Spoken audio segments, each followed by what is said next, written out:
too fun. Well, here we are on this beautiful Tuesday night, Toronto, Ontario. Well, Oakville to be a little more accurate. I hope everyone out there in the world is doing very well on this Tuesday evening. And here we are about to play a little more Modern this evening. We're starting off with 4-color Snowblade from the recent challenge, I believe. Or I might have grabbed this deck list beforehand from something. So this is going to look very similar to anyone who is a fan of my videos as a similar deck list to my 4-color Iceberg deck, but instead of playing black, we're playing white. And why are we playing white? Well, one of the reasons is we're playing Stoneforge Mystic, so for 1 and a white, Stoneforge Mystic is a 1/2 core artificer with an absolutely gorgeous piece of art. And when it enters the battlefield, you can search your library for an equipment card, reveal it, put it into your hand, and then shuffle your library. And then for the cost of 1 and a white and tap, you may put an equipment card from your hand onto the battlefield. So Stoneforge Mystic allows us to play a equipment tutor package of Batterskull, Sword of Fire and Ice, and Sword of Feast and Famine. Any of which can end a game on its own and is a wonderful piece of value. Then we're playing a lot of the Bant control engine here with Ice-Fang Coatl and Uro, Titan of Nature's Wrath, as well as some Teferi Time Ravelers. But because we are playing both red and green, yo, what's up, Trip 6 KB? Because we're playing red and green, we get to play Wrenn and Six and Lightning Bolt, some of my favorite cards in the format. For some reason, we're splashing into black for Nihil Spellbomb. So we are technically playing 5 colors worth of things in our deck, although I don't think we have any black sources in our mana base. This is just for a little bit of graveyard hate in the main deck, and we can get black mana from Arcum's Astrolabe. I got some Snapcaster Mages for value with our Path to Exiles and Lightning Bolts, as well as our Lightning Helixes. And we've got Force of Negation, as Archmage's Charm, and Cryptic Commands at the top here. So this is just generally a grindy mid-range control deck that's going to just kind of slowly crush our opponents. And our sideboard has a lot of random stuff against the wide swath of the modern metagame. So we're going to hop into a league here and see how we go with it. We had a wonderful run yesterday. 2 4-1s with Teamer Scapeshift and Urian Sultai Urza back to back. So let's see if we can follow that up with some level of success here. Doot. How is your evening, Trip 6? I hope all is well with you and yours. I don't know if it's just me, but you got blink back rectangles taking up the right part of your screen. Oh, that's about to make a whole bunch of sense, friend. See, once we get into the game here, you should be able to see that allows the chat box to be ever so slightly more visible. So just gives the chat box where your guys' messages are hovering on the stream just a nice darker color that allows it to stand out more. Although you can let me know if I extend that all the way to the bottom here, you won't be able to see my opponent's chat, but I could fit in things like the card image. So if that's something you'd find useful, let me know.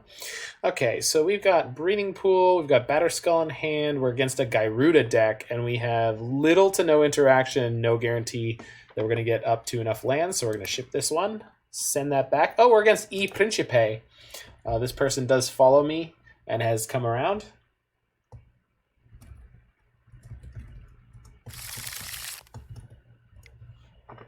I think this person is, if not a trophy leader, a reasonably successful player. So we're going to keep this one.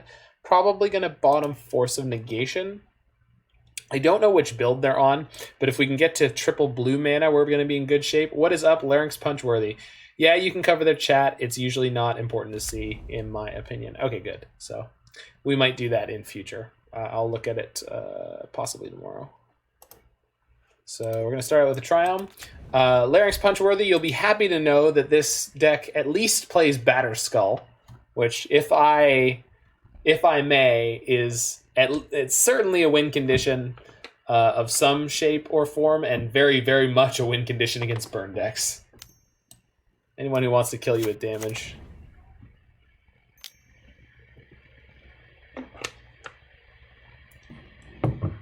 Farseek, you got it. My opponent is seeking Far. Overgrown Tomb. Well, that's one heck of a land. Okay, we're just looking to draw a third blue source, and then we are in the money here.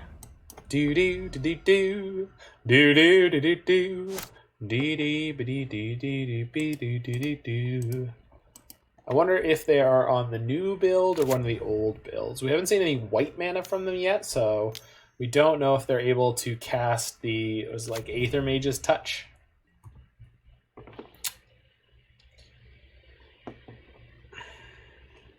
Oh boy, one win condition. Hey.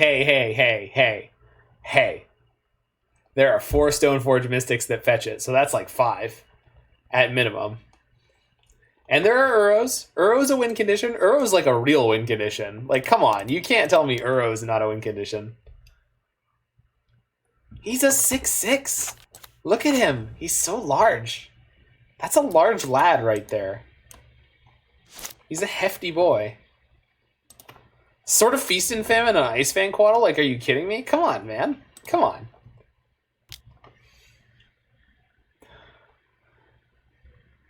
So we got Archmage's Charm into Cryptic Command here.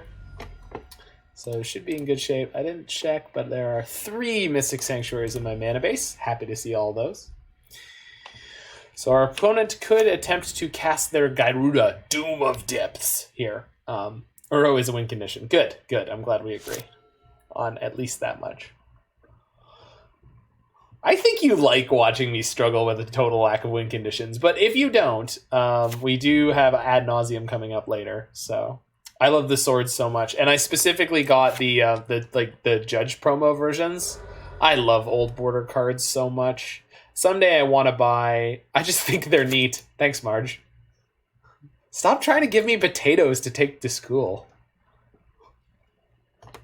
That is one of my favorite Marge moments of all time. I just think they're neat. Come on, cast your Demon Kraken. Gyruda, Doom of Depths. Come on, how could I possibly counter it with 3 blue mana open? I'm hoping you're aware of the Simpsons quote to which I am speaking, but...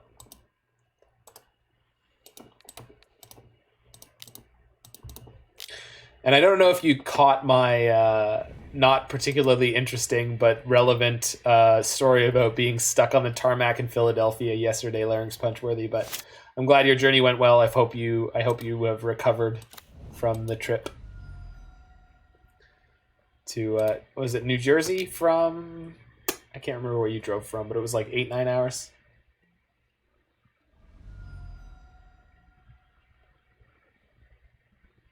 Traveling around the world, around the world. All right, what do you got, nerd? Nothing? Flat nothing, huh? Okay. I would like a land. That's a land. Okay. So we are potentially going shields down here. I'm safe in New Jersey. Okay, good. All right, so I have 3 islands in play, so I can happily get planes. Barely needed to be here. The project has nothing left to do for a while. Yeah, I've been there. I literally showed up at rehearsals in Florida. So the trip that I went on that I was describing last time, I literally show up at rehearsals in Florida, and I go talk to the music director of the band I'm supposed to be working with, and I'm like, hey, I'm here. I showed up. I'm here for the next 5 days. And basically, very quickly, he came to the understanding of like, wait. You're here for 5 days? I'm like, yeah. He's like, well, I don't need you for 5 days. I need you to come on the ship with us. And I'm like, I'm not. That wasn't what the contract that I signed was for. I asked them. I have the emails. So they collected the emails from me because they were not happy with the casting guy. And then basically I just got to hang out in Florida for 5 days and get paid a bonus plus my salary. It was hysterical. Cavern of Souls. That's not nice. Okay, so 7. Oh god, what the hell is 7? Primeval Titan with 1 floating is 7. Yeah, I guess. Okay, so they can't Valakut, so this is probably just field. If they do field, they played the Cavern of Souls this turn, so I could...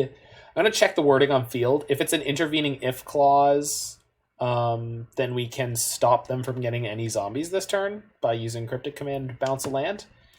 Although, honestly, it's probably just better to play Stoneforge, grab Batterskull, and then attack with the... Ooh, that's a Blast Zone.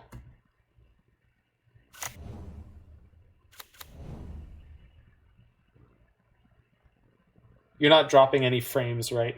I was earlier. I don't seem to be anymore. It says 26 minutes ago I lost 10% of frames, but I have noticed over the last little while that Twitch generally has had some frame drops more than they did before, so potentially it's just part of that. Okay, so we can play Stoneforge, get Batterskull, play Uro, and then attack with Ice-Fang, untap everything, and have Cryptic up next turn. I don't think I need to Nihil Spellbomb for anything in particular. And then the Stoneforge gets me sort of Fire and Ice or something. I hit them for 3, have them discard a card, go down to nothing in hand. They're going to have this Blast Zone, but we'll have Cryptic. We only have the 1 Cryptic. Stoneforge is not the best play because it means we also lose the Ice-Fang. I have the option of playing Urian post-combat. That means they'll get to attack me. Okay, so we're going to go Stoneforge. Yes. Thanks for asking, Moto. Yes, I would like to use my Creature's Busted Ass ability. Place this priority on larger streamers, so sometimes small streamers get shortchanged with bandwidth. I mean, I don't know if that's true, but I wouldn't be surprised if they were that clever. And I mean, it is what it is. But I'm just saying, like, over the last couple days, it's been like repeatedly on even like medium-sized streamers and people who are partners. I've noticed some like really, really strange like medium minus frame rates. So not even frame rates, like just buffering out of nowhere. And it's not my side of things because I've been doing speed tests to see that I have a reasonable amount of anyway. Yeah, I'm not sure. I mean, it might just be that there's more people on Twitch than usual right now. I would assume that that's true. So okay, so am I going to tap them down here? Or am I going to like let them get a bunch more zombies?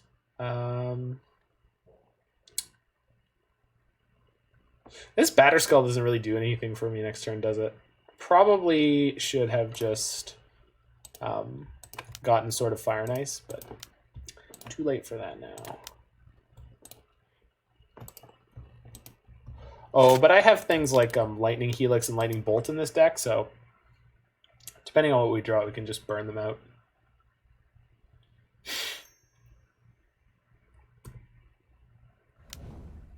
Like that. Remember that card I was talking about right now? That was the card I was talking about. Okay. They tapped their Sylvan Caryatid for a white. Okay. Thumbs up. The question is, what, if anything, are they going to crank their Blast Zone to? They won't be able to kill my Germ no matter what. Do I want to fire off this Helix EOT? Probably. Fine.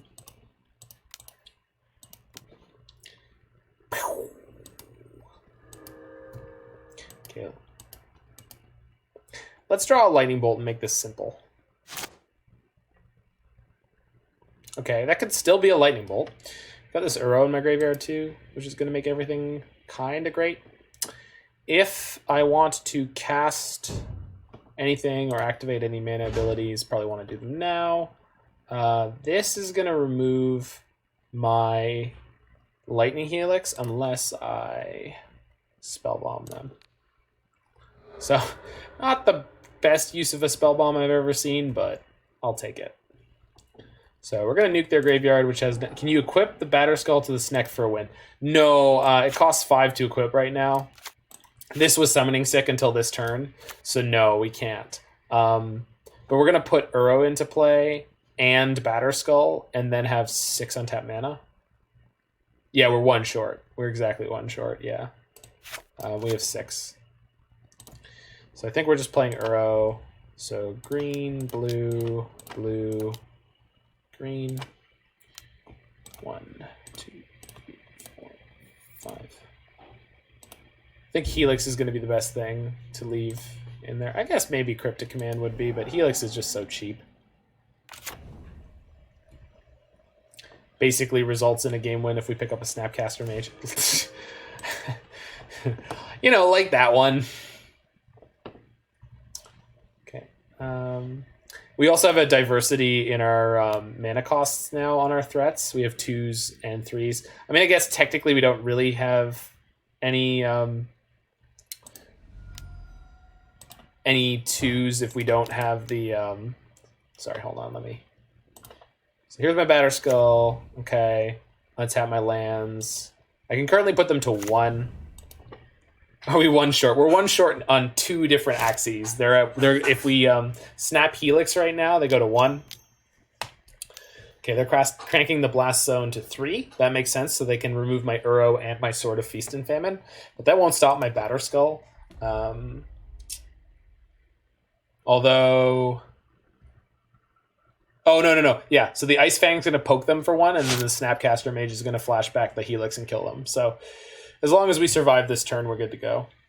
And because of the Germ Batterskull. I should have equipped the Sword of Feast and Famine to the Germ, but I guess they would just pop the Field of the Dead, so it doesn't matter, largely speaking. They can get a whack load more zombies here, but that's not really a big deal. Okay. I have done some weird timings on activating things to opponent. Don't worry. Okay, so all the 3s are dying. Bye, Uro. He'll be back. He'll be back. They are going to get a absolute whack load of zombies here. They should be able to. I would assume they play at least 2 fields. Bajuka Bog. Well, I'm glad I didn't F6. Because we need to flash back this Helix. Do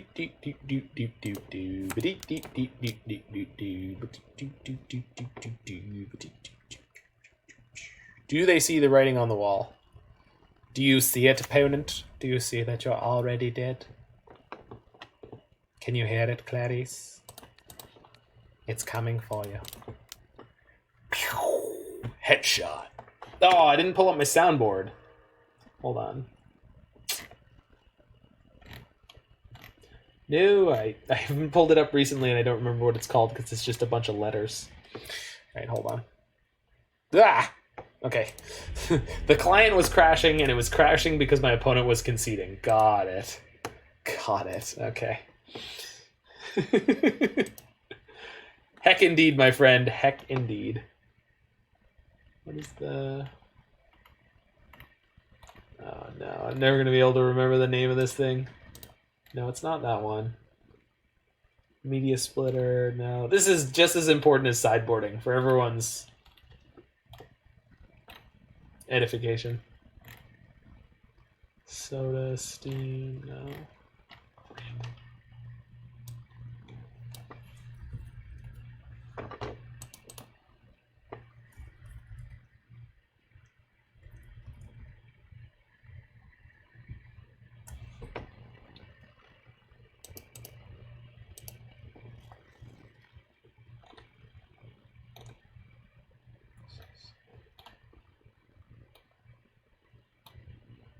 Oh, there it is. DCSB? Death Counter Soundboard. That makes sense. Okay, so do I want Ashiok against the Primeval Titan deck? Probably. Verdict seems fine. Sword, Batterskull seem okay. Teferi's probably fine if they have any, like, counter interaction of any kind. I think Wrenn and Six could probably go out because it's likely not any kind of removal spell. I don't think I need Gust. Oh, I probably don't need Force of Negation, so Wrenn and Six is probably better. Although they might be playing the Aether Mage's Touch. If we see that, we'll change up that. But we do have Teferis in the main deck to help us deal with that. Path is fine. Bolt and Helix we don't really need, so maybe Helix is Chonk. It's a little bit harder to all right. There we go. They didn't even hit me that game, so that's pretty appropriate. I don't have Flawless Victory on here. I should. So we'll get the other Force in here, I guess. And then seems fine. I guess I could get Mystical Dispute for...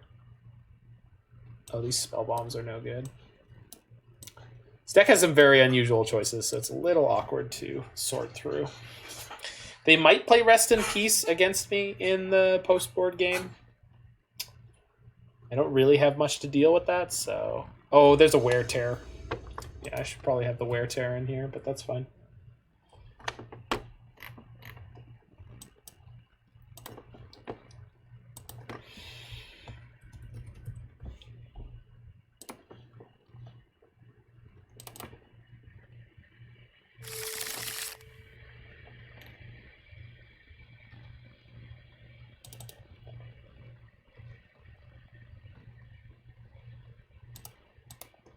If anyone's a fan of the classic strategy game, yeah, classic strategy game, yay to heckness. Classic strategy game Warcraft 3. I do have all the sound files now for Warcraft 3, so I think this is keepable. We're obviously going to need to draw some things that are relevant. They multi 5, goodness gracious. Okay, edit is all right. All right. All right. There we go.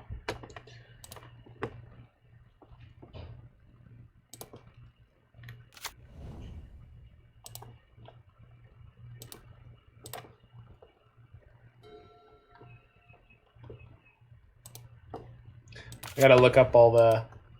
Ooh, what is this? Creature spells can't be countered. Fair enough. Well, we're going to be able to Teferi that, so yeah, no. Should be great.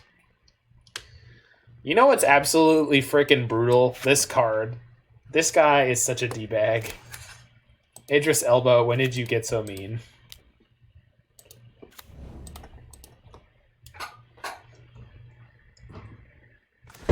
OP made a misplay by mulling to 5 against a Teferi. They don't even know it yet. They have no idea how dead they are. It's very upsetting. You know, in the abstract, it's phenomenal in terms of me going to win this game.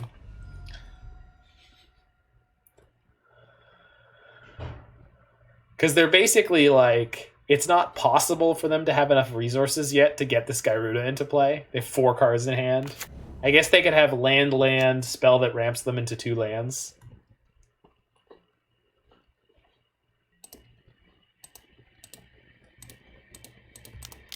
They actually don't even have the colors to cast the Gyruda yet. They don't have double blue or black.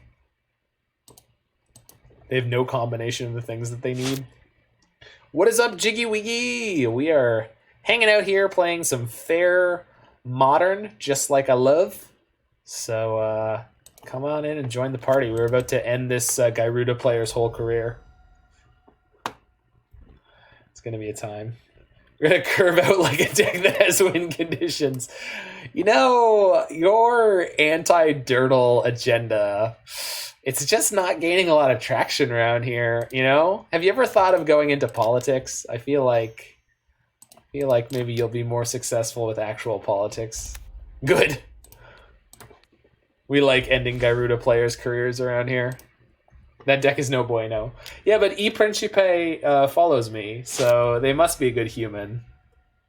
Even though they mulled to 5 to have their ley line. Their ley line of creatures can't be countered. Oh no, they're gonna play it again. Oh no. What are we gonna do?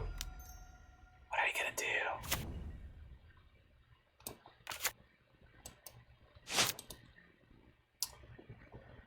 Okay, so now we have Uro. Think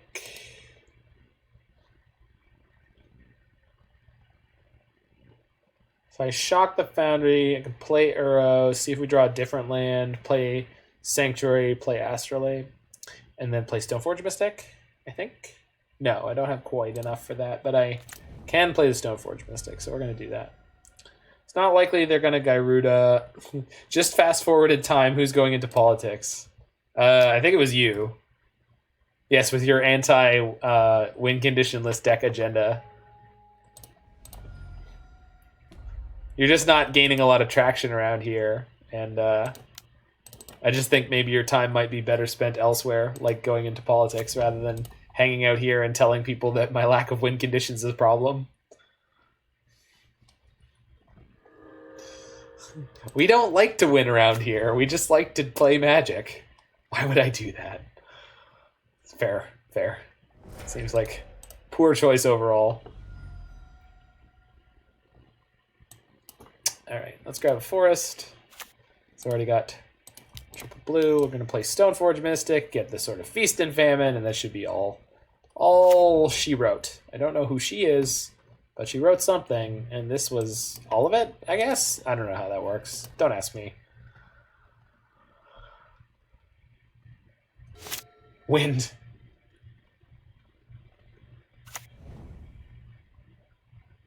Bajuka Bog. Well, that's rude. They bogged me. Why would you bog me? It's so rude. Okay, so can put in the Sword of Feast and Famine and equip it. Attack for 3. Untap my other lands, which is 1 or 2 if I play this Mystic Sanctuary. I guess we're going to play the Mystic Sanctuary for no value because I've got 2 Cryptics in my hand. You've been excused. Thank you. I like excuses. Yeah. Alright. So Stoneforge, yes. Put in the sword. Sword go here. Plus. Okay. Gonna go attack for 3. Trigger. Okay. And tap blue, blue. Okay, resolve the trigger. Tap blue, green. Cast Cryptic Command. Return target card to its owner's hand. Draw a card. Get out of here, nerd. And then we've got another Cryptic Command, and we've got our Teferi in play still. So I think we're good. Think maybe. Oh, and that might not be good anymore. Sometimes things go bad in a hurry, huh? Let's see how good this gets. The question is, do I want to bounce Gyruda in response to the Gyruda trigger? I don't think so. Because the way their deck works, it has a lot less hits in it. Oh, yay to oh no. Yeah, it's your favorite. The roller coaster ride. Oh, okay, they're just getting a Sylvan Caryatid. Okay, we were pretty good here. Poor OP is being bullied. Listen. Bullying is not always wrong. Like when people make the choice to play an obnoxious combo deck, they got my Ice-Fang Coatl? What? What? This is not okay. I did not say you could have my snake. Now we're offended. They're being bullied. They deserve to be bullied. When people make choices like this, they are getting exactly what they deserve. I'm not apologizing for this. Nope. Sorry. Okay, so this is protection from their Ice-Fang Coatl, so I don't need to worry about that. So let's plus my Teferi to keep that alive. I can Wrenn and Six, pick up a land. This one. Play it. Shock, play Astrolabe. Don't worry, you have pro green. No, I'm not worried. I was saying like this goes through. It doesn't. I don't need to worry about their Ice-Fang Coatl. I knew that. I was aware. Okay, so we can hit them for 3. Double bolt takes them to 4. kill them next turn. Which I guess might have to be good enough. We can tap their team on their turn. Am I just gonna have to bleed off all this mana? Probably. Guess I could bolt, snap, bolt here, but I don't really need to. Oh, I know what I'm gonna do. Okay, trigger. I hate being stuck in the past. Yeah. I did turn on the stream to quote-unquote low latency mode. I don't know if it actually had any... That's not what I wanted. Okay. I don't know if it had any effect on anything, but all my comments are like 45 seconds behind. Jeez. They shouldn't be that far behind. Blue, blue. I would like to draw 2. Oh! Oh! Wow. Okay, I guess we could just have it all. What do you think? Should we just have it all? I think we should just have it all. That would be fine. Do I even want to cast any of these? We'll wait on Ashiok until next turn. Yeah, I don't know why you're so far behind, Larynx Punchworthy, because I switched my setup so that I am more in tune with Twitch, and then I turned on a setting that is supposed to make it lower latency mode. Leyline of Life Force. So this is their creature spells can't be countered thing. I'm going to kill them next turn, so I don't care. Closer to 25. I mean, it's... you just said closer to 25. I just saw it when I said closer to 25 under my breath, so there's your barometer for when it gets sent.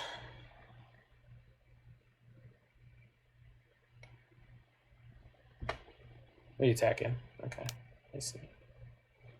Okay, let's path Gyruda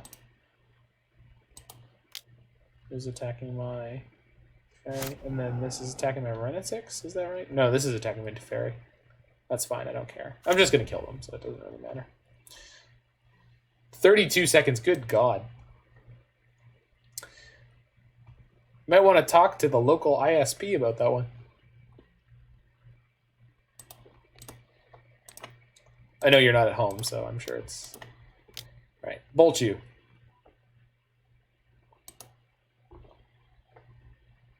You may not respond.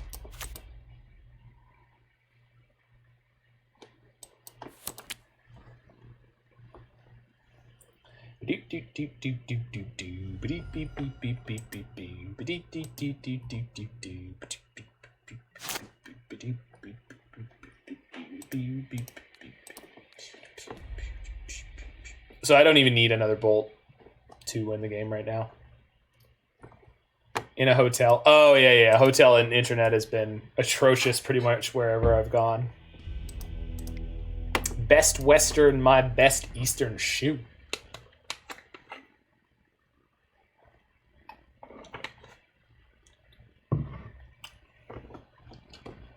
You're in a hotel. Well, at least you're not in a hostel.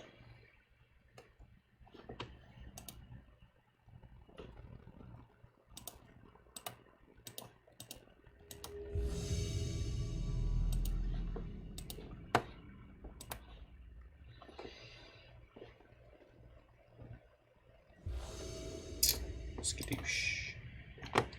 Against Doe Hater. Why are they hating on Doe? Opponent reveals no companion. We've got 2 draw spells and a path to exile. There are some companionless decks against which I'm a Diamond member. It should be better than this. You should go complain to Life's Manager. Tell him to take back the freaking lemons. Doe Hater. Maybe they have a gluten allergy. I don't think that's an excuse for hatred. Unless the hatred is born of jealousy. Which most hatred is.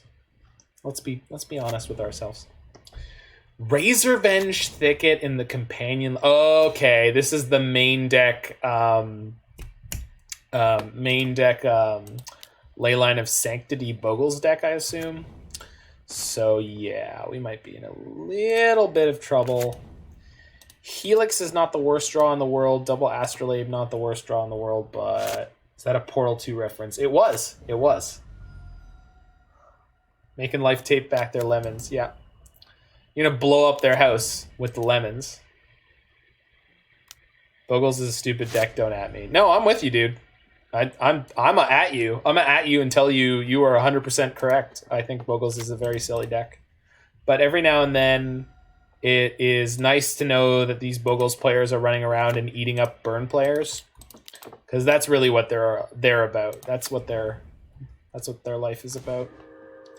Punishing burn players for their impudence. Is that the word I want? No, that's not the word I want.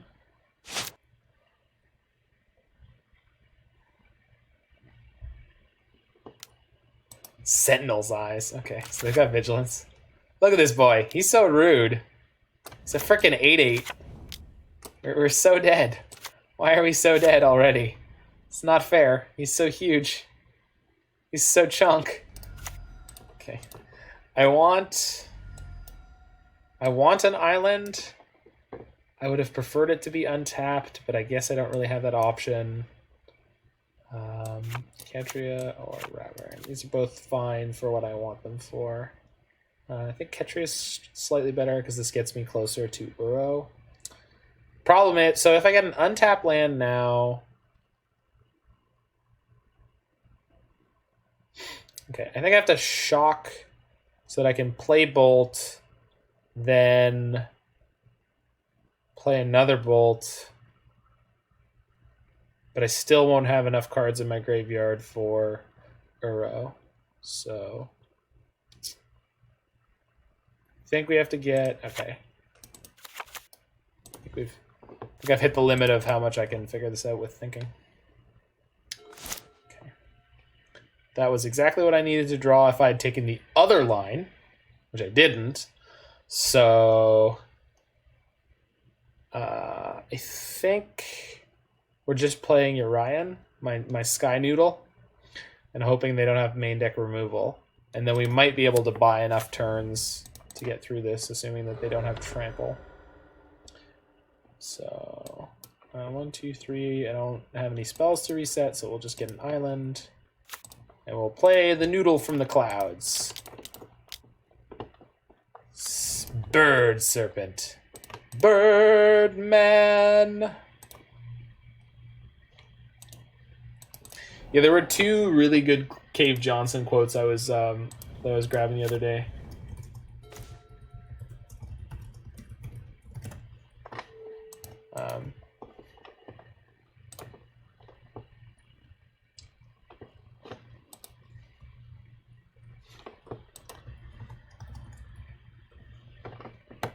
Yeah, hold on. I'll read it out in a second before we die. Science isn't about why. It's about why not. Why is so much of our science dangerous? Well, why not marry safe science if you love it so much? In fact, why not invent a special safety door that won't hit you on the butt on the way out because you are fired? Like, yes, Cave Johnson killing it. I've beaten a Bogles player who's burned before once. It was very lucky and he punted the game. I mean, that's the story of a lot of people beating Bogles. It's like, well, they drew nothing and then they died. So we've got a couple of Cryptics here, which could be good. If we get to this Uro and the Cryptic Command and this Mystic Sanctuary, we can lock them out. So we've got Ice-Fang Coatl and or Mystic Sanctuary to buy us a turn here. They have First Strike from 3 different enchantments. So this Ice-Fang is never going to kill that slippery boy. But that's okay. The Lightning Helix might keep us in this game, though.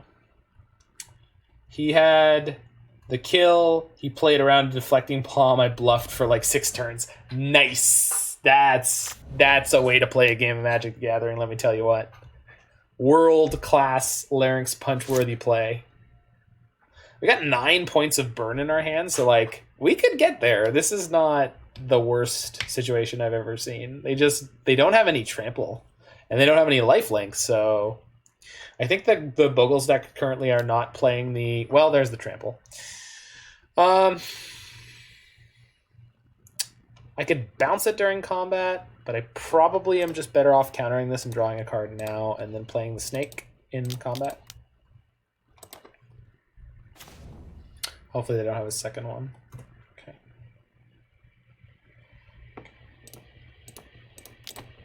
Speedy Sneck. Don't path me. Don't do it. Have a heart. Oh my god, they didn't do it. Thank you.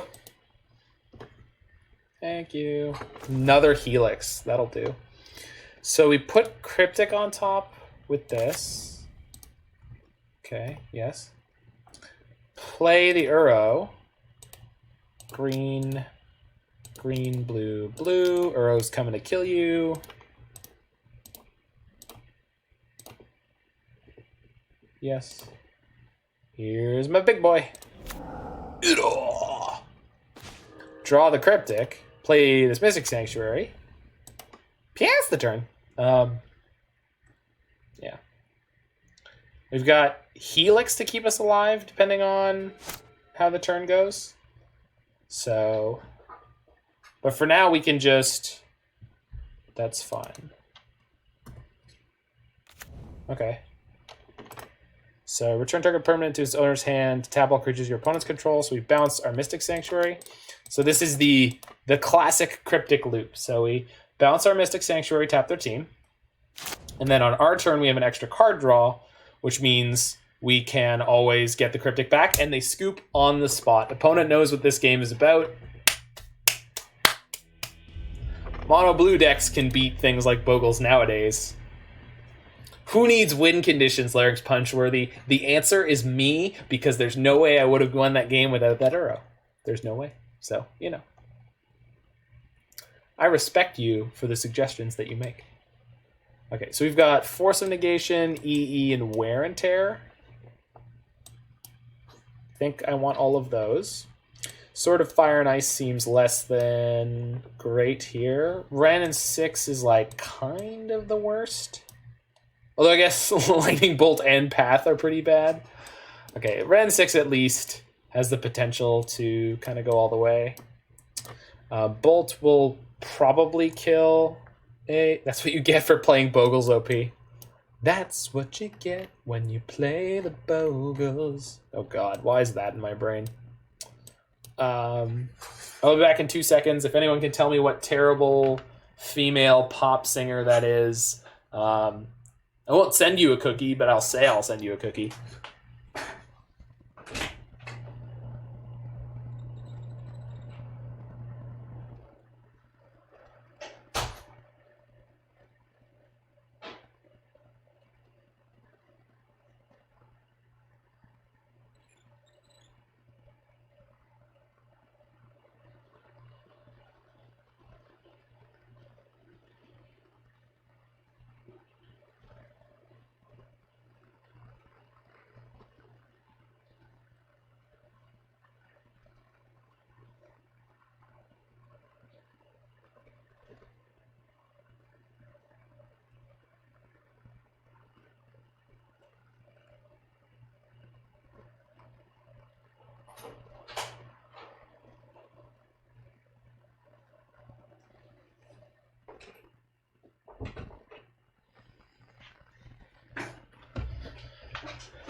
Fine, I owe you a cookie. Is that really Paramore? Huh. I thought it was someone terrible. I guess that's what you get when you let your heart win. Alright, but seriously, Mystical Dispute can counter a Bogle, and I think I would rather have some timely reinforcements than the last couple paths. And I guess Aether Gust is maybe okay. No, I don't want Aether Gust. Okay, we're gonna go like this, see if this is any good. What was the question? Oh, it was I made a musical reference to a song with the lyrics. That's what you get when you let your heart win. Whoa, whoa, whoa, whoa, whoa. There's a bunch of woes in there. Just like Poker Face. Keep it in. We've got Engineered Explosives against the Bogles deck. They are pretty incentivized to find a turn 1 Bogle, like they did, and then we play the EE, and then they don't want to play onto it, and it's great. So, let's go! Let's go! What? Work, work. What we do?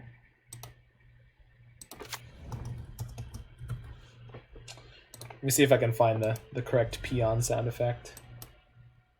Warcraft 3 peon. Peon, yes. What is the first one? Is it the correct one? Did I get it right in one? I can do that. Nope. Work. Spider Umbra. So they're going all in on this Bogly boy. Okay, I'll take 3 this turn. And then play Flooded Strand, pass the turn. So this is not going to kill the Bogle, but it will certainly... That's fine. I'm going to blow up all your other enchantments, so yeah, I'm going to take 2. Okay, do I want a white here? I think I do. So let's go get a white. Untapped white.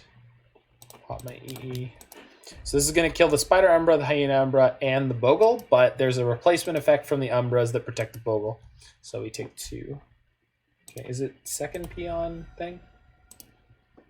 Be happy to. What? Weren't you the first one? Remove. Edit. That's number 2. What about number 1?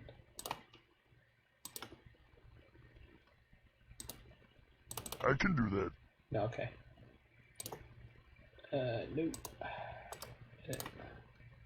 This is just as important as playing against this Bogles player. I want you all to know. Finding the right sound files is just as important. Work. That's the one I wanted. Work. All right. Let's play Astrolabe, Stoneforge. Go get my Batterskull. 1 battery boy. And I can't play that. Okay. 1 big battery lad. No fear in OP's dojo. I mean, I guess that was like a pretty ballsy play. Like, I have not seen a Bogles player ever play against me like that, where they're like, yo, you got removal? I ain't give a Okay. Well, they've got an 8/8, so they've done pretty well for themselves. So we're going to 6. Does not have trample yet. So I could play Uro and drop in 2 tap lands, which is not great. Which will not get my Batterskull in play. Or I could just play a tap land, let them attack, block it, drop in my Batterskull, and still have a quote-unquote red open here for a lightning bolt. So I think that's where we're at. So we get to block and put in the Batterskull. If they have trample, we get really messed up here, but we will see. Be a bit of luck on their side. And the fact that we haven't had a Force of Negation yet. Why you gotta do that like that? And then we can block a maximum of 6 and exactly die? Because I drop in the Batterskull and we die anyway. Goodness gracious. I mean, they played it right. Okay, game 3 on the play, I suppose. We died. Womp womp. Scary Bogle. 1 scurry Bogle. Did not draw my Mystical Dispute, Aether Gust. Anyway. All good. Humiliation. Should have held on to the E for longer, perhaps. Yeah, we're good to go here.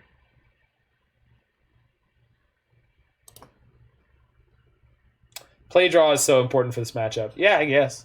Did we win game 1 on the draw, though? I think we might have.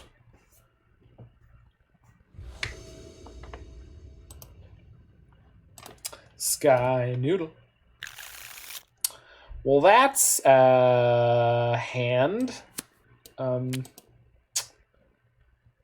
I need another untap land. And a lot of these cards don't do anything. We're going to ship this. We can do better. Is this better? Yeah, it is. It's actually considerably better. It's not perfect. Bottom lightning bolt? Yeah. This is nowhere near. Blech. This is nowhere near as good as some of the other hands we've had, but I think this will be all right. I was gonna Temple Garden, and then we have blue, green, and blue-white as options. Opponent mult to 6 again. Not bad. Glade Cover Scout. Oh, this can get a Triome, actually. Raugrin Triome? No, I need white. Ketria Triome? No, I need the green, is what I wanted. It's just Ketria, yeah. So this gets me everything I wanted already. No, I wanted white. I want white and green, though. That doesn't exist. Got it. Is there a Temple Garden in this deck? There is not.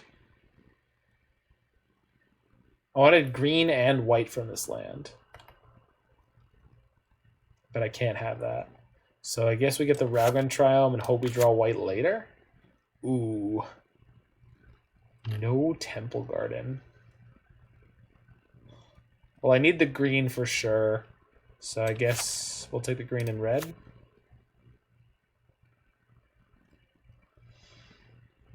Because I can't, yeah, okay.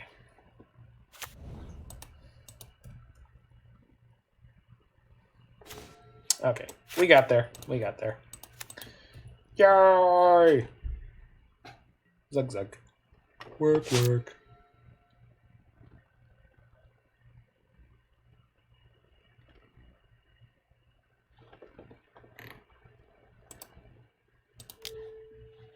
Has reach. Sure. Do they not have a second land? They don't have a second land. Interesting. Okay, so we are going to block here still, because then on my turn I can fetch shock and put in 3 tokens with Timely, which seems pretty good.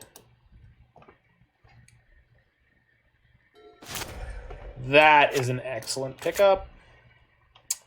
So 19, fetch shock puts me to 16, timely gets me 3 creatures, plus we go up to 22. This will be Hallowed Fountain? Yes. 1 Hallowed Fountain, please.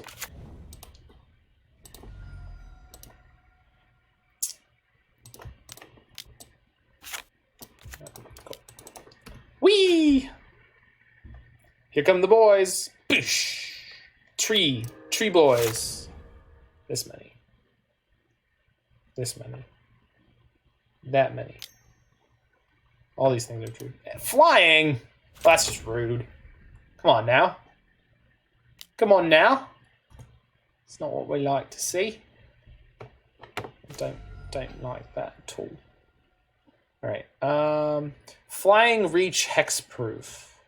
None of those things say indestructible, although this is not going to have death touch anytime soon. So we're definitely going to attack here for 3 against their 3, so that's kind of hilarious. I can reset my timely reinforcements, but it won't get me a creature anytime soon, so that's not particularly valuable. I don't think I want to play this Engineered Explosives. I think we're just going to sit and then play Ice-Fang Helix. We're going to play the Helix, reset. I'm going to play the Helix, reset the Helix, play Ice-Fang. We might be able to race this Bogles player, depending on how the rest of this game goes. I guess if I played Engineered Explosives, and we had hit another mana, there's a world in which we could a Rancor. Yeah, that's okay. That's another 1 CMC, I guess. Ethereal Armor. Yeah, another one 1 CMC. Okay, so we're definitely playing and popping this Engineered Explosives this turn, so I think we're taking this 9. We're going to go Helix, reset Helix, play Ice-Fang. Yeah. So nothing has changed. Everything's the same. Except... don't think I can actually do the thing I was talking about. But that's fine. It just means I'm behind by like a card from where I thought I would be. So I could reset this Helix now, but then since I'm not going to be able to play this Ice-Fang, it's really not worth it. So let's just pass. Sure. Can reset it for next turn. Attack for 3. We can knock their next attack down to basically nothing. And block with Ice-Fang and kill the Glade Cover Scout because it won't have the... Yeah, cool. It won't have the totem armors on it anymore. So this looks good for us. This looks real good for us. All that glitters. If I fetch double Snowland, this still works out fine. So yeah, that's fine. Okay. So they're going to attack here. We're not going to get to reset this, but that's fine. We should be able to win this game despite that. Really? Are you scared? Are you? Okay. So, reset the Helix. Ice-Fang, attack, go through. Okay, so we've got lethal here. Slightly convoluted, but I think so. Yeah, nice. It's funny too because even if we didn't have the Ice-Fang, if we had like any way to, yeah. Anyway, so green and blue play Ice-Fang Coatl. Draw the Lightning Helix. They can fetch here. Helix, swing with my stuff, and they die. Cool. Steam Vents is fine. Oh, they scooped. They saw it. They saw it. Good for them. I'm just glad that we saw it. So leaving in the Helixes and the Lightning Bolts, I think was right where we wanted to be there. And we're in the 2-0 heater with 4-color control again. Double kill.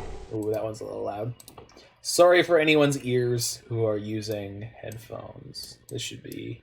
Let's see. This volume should be better. Double kill. There we go. Woohoo!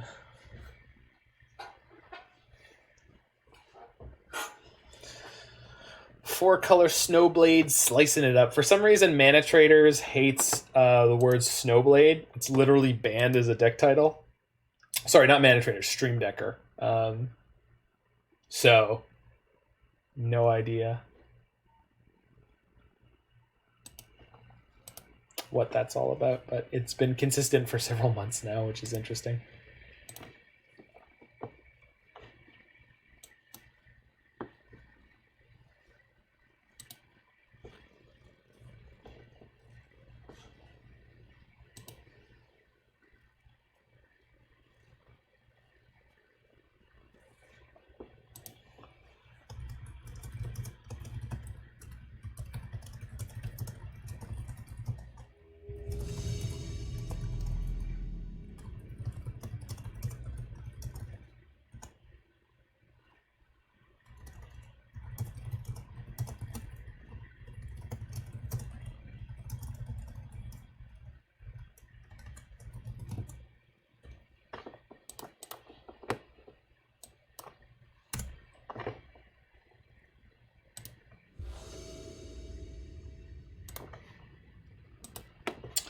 Alrighty, we are against 43% Tarnt. I don't know what the other 57% is, but we are against a Urian Sky Nomad deck.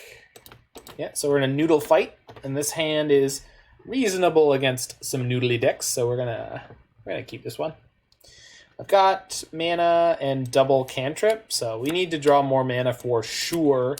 These lightning bolts might, or the lightning bolt and lightning helix might be close to textless, or they might be amazing. So we'll see if we're against an Urza deck or not. The Urza deck specifically has Gilded Geese and Emrys that they want to play early.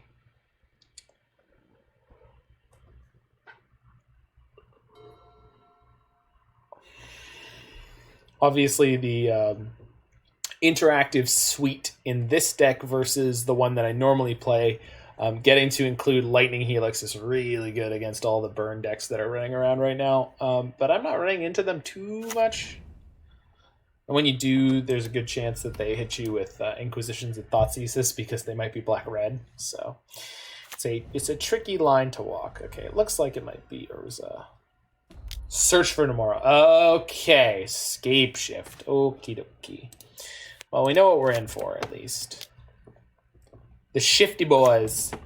So we played a variation of Escape Shift deck yesterday. We will see what 43% Turnt has decided to do. Wonder if they have the turn 2 Wrenn and Six. If they do I want to force it? Potentially. Oh, they don't have it. Okay, that's fine.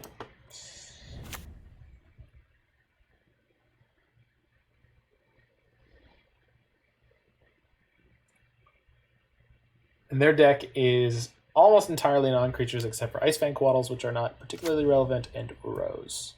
So, okay, they've got the same number of cantrippy permanents in their opening here that we do. So I'm happy to draw lands, so let's play this Astrolabe without cracking the fetch land. Just need lands. Beautiful. That's what we want to see.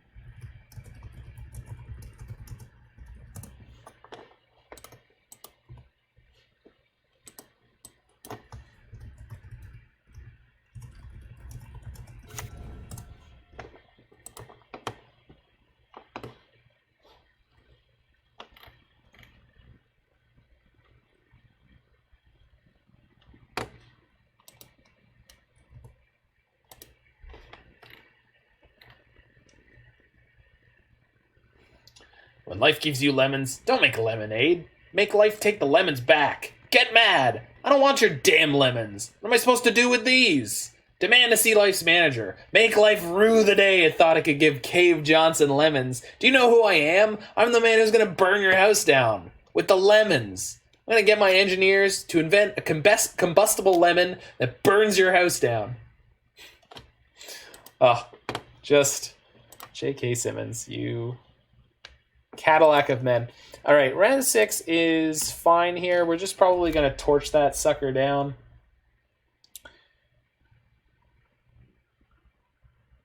With Lightning Bolt and Lightning Helix, since they weren't going to have a lot of text otherwise. Yeah, you got it.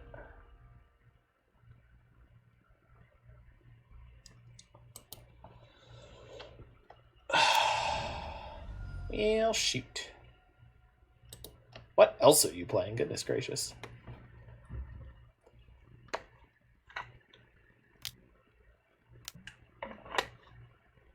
Main phase growth spiral. What is that all about?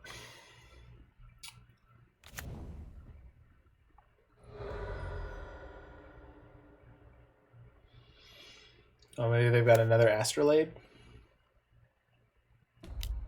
Search for Tomorrow. Okay, well they've ramped viciously. I guess if I was going to 2-for-1 myself... No, but I wanted to hold the Archmage's Charm. That makes sense. I know why I did the things I do. I know why I did it. I figured it out. We're good. We're good. We're all fine here now. Cool. So... doesn't really help me too much. Because they got Urian coming down next turn, so I'm going to have to let them pick up another land with Wrenn and Six. Or let them resolve their Urian, which seems real bad. So if we leave our mana up, there's a reasonable chance they won't just crack off the Urian, because that seems pretty ballsy.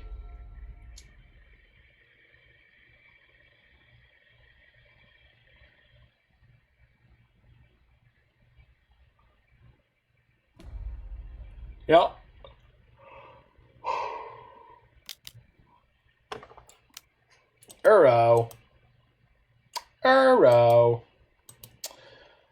Fine. So we're looking to grab one of our Nihil Spellbombs ASAP.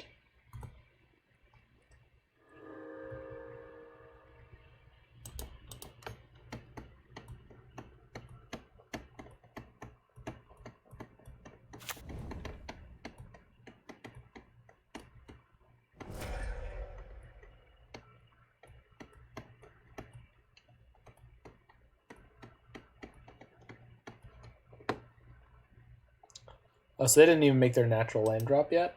I wonder if they have one. It's possible they don't. Well, they do. Alright. They let it come in tapped. That's fine. Alright. I'm going to try to polish off their Wrenn and Six here.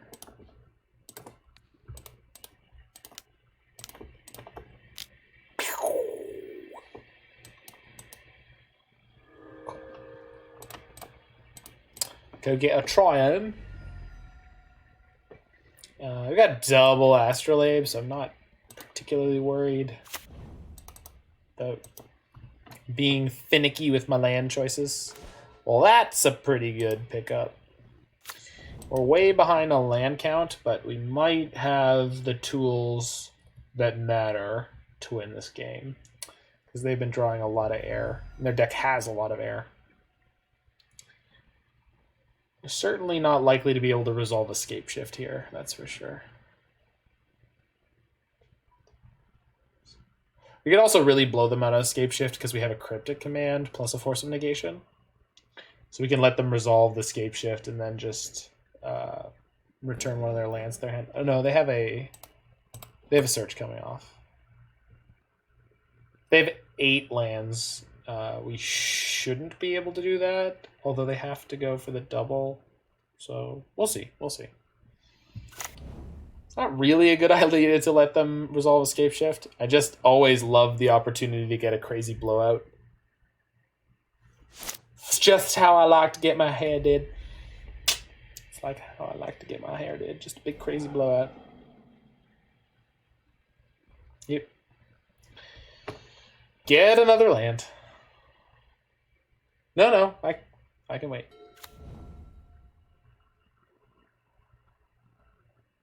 We got 8. Do they have 9? Do you have 9? Do you have a 9th land? Do you have Escape Shift? Do you have a Urian? What are you up to? Because you got a lot of mana. A lot of mana.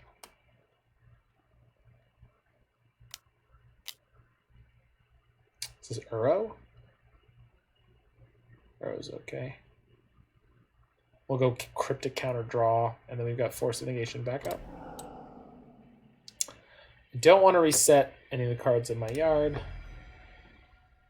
so we are not going to get... We'll just get a basic. My colors are real good here, so... If they have the Urian in their hand... if they have a land in their hand still, we might get beat up here, but we'll see. Let's see if they have Escape Shift, because we've got the Force. We are prepared for Escape Shift. Okay, yeah, Urian's gonna be... Well, shoot. Yeah.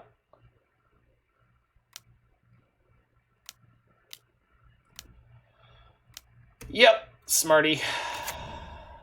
Don't be stupid, be a smarty. Come on, join the Nazi party. That is me quoting the musical The Producers, by the by, for anyone who's not aware.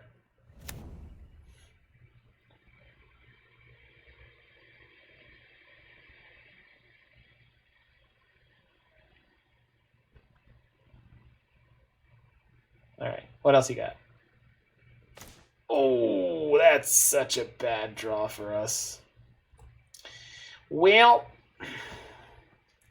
we've only found 2 additional lands over the whole course of this game, so that's a whole thing. I guess I should have Archmage's Charms in myself there on the main phase, but jeez. Alright. Stop lording it over me over there. Don't worry, I'll catch up. Probably, maybe. We might be dead. Cycles a Triome. They're just wallowing in value. Good for them.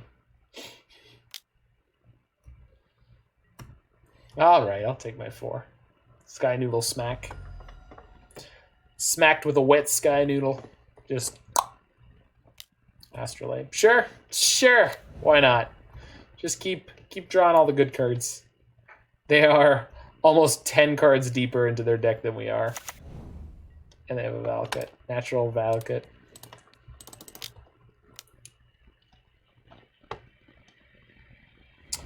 Okay, that's better. Okay. Misty's fine. Let's reset my charm now and then draw it.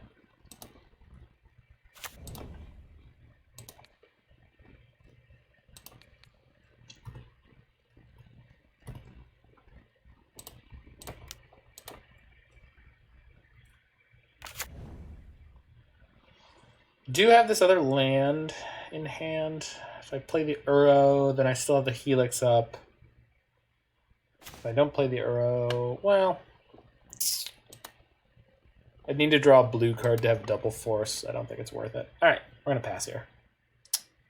It's not great, but we're trying to catch up here after stumbling a bunch. What is this? Growth Spiral. Yeah, that's fine. 1-for-1s. Pfft, you got it. You can have as many 1-for-1s as you like. Although they can cast their Uro again this turn, which would be less than ideal. They didn't do it before combat, so I'm guessing they're not planning on doing it.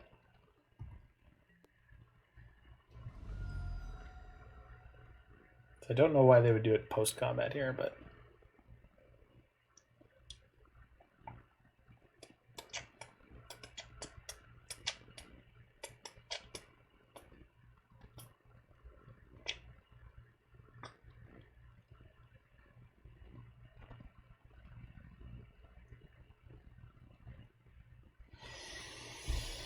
All right, what do you got?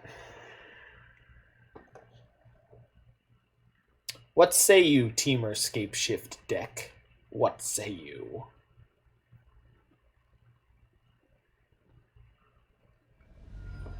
Okay. Probably Uro, which we will definitely charm with Force Backup.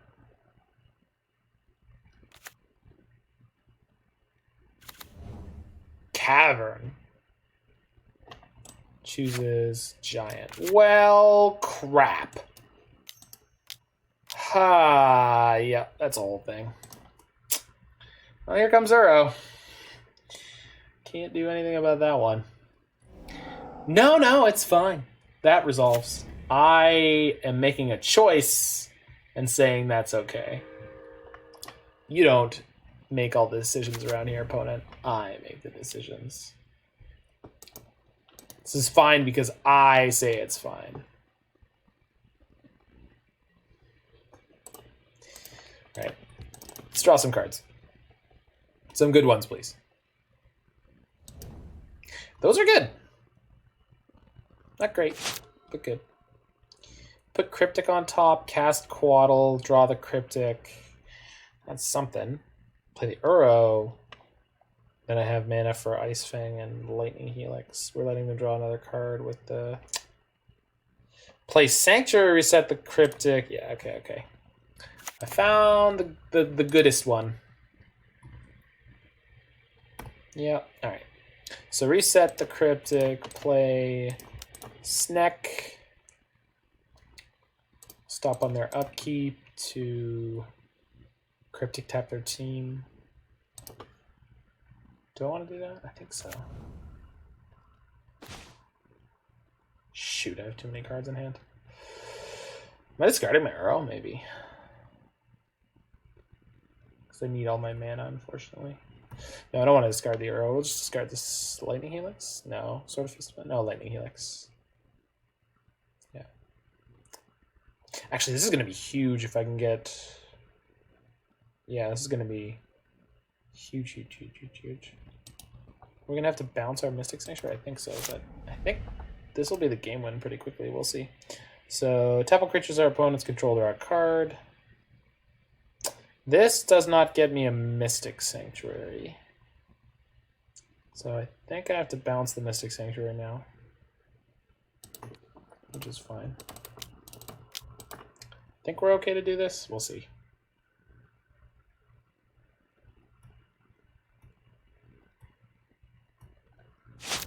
Interesting.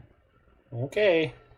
I wonder if they have Scape Shift plus a counter. If they do, we're going to be in trouble.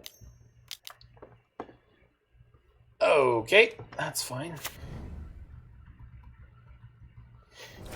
Another uncountable Uro. I suppose. Yes, you go to 19.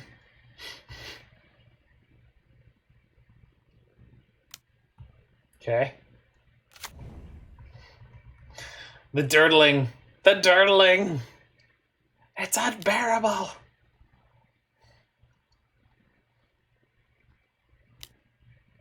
Wrenn and Six. Oh, it's gonna kill my Ice-Fang. I need this to carry my sword. Let's hope they don't have Scape Shift too. Maybe they'll play around the fact that I have... No. Oh, it's so frustrating. But I don't... Oh, they bounced their Wrenn. Oh, that's so rude. Because I could have pitched for that again. Oh, well. Oh, this sucks. Wait. No, okay, let's still cast the Wrenn and Six. God, this match was so stupid anyway. What? They didn't play... I don't think they realized how this could go. So 5, 6, 3, 4, well, no. Well, if they have a single Cryptic Command or something like that, we're going to lose here, but that was probably true anyway, so okay. Let's go ahead and shock this, try to get the most amount of mana we can here. Play... I guess I could just play Uro and then have the Cryptic on their turn. No. No, we're just gonna jam here. There's basically no chance that we get away with this, but this is where we're at, so. Don't counter it now. If you have something that interacts with anything that I'm going to do it after I equip. Do it after I spend my mana. Really? Yeah, okay. Are we actually dead? Not technically. Okay.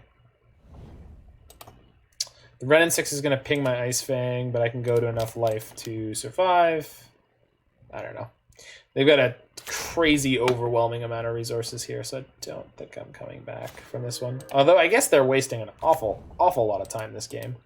So this is game 1 and they are 4 minutes down on clock. So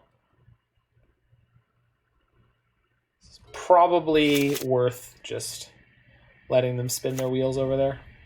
Reset the Cryptic. I mean, yeah. Okay, so we were trying to Cryptic lock them with sort of Feast and Famine, and they are in fact going to Cryptic lock us because they had way more going on from the early stage of this game than we did. Oh yeah. Oh, you got the Ice-Fang.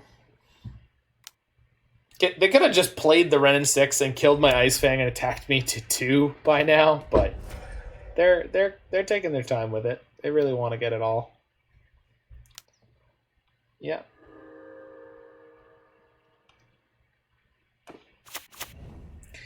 I don't know if my chat has died or people have just piped down, unfortunately, but... Alright, what do you got? More? Any more? No? Well, thank God. I got distracted. Oh, no, that's fine. I don't... You're not a... You're good. You're all good. You're all good and great and wonderful and good. You've got a Death Noodle. I, too, have a Death Noodle. I know it's Danger Noodle is the meme pop culture way to say that, but this one has Death Touch. It's not just dangerous, it's deadly. This is the Death Noodle. Ah, it's a dead noodle. Floop. Sploot.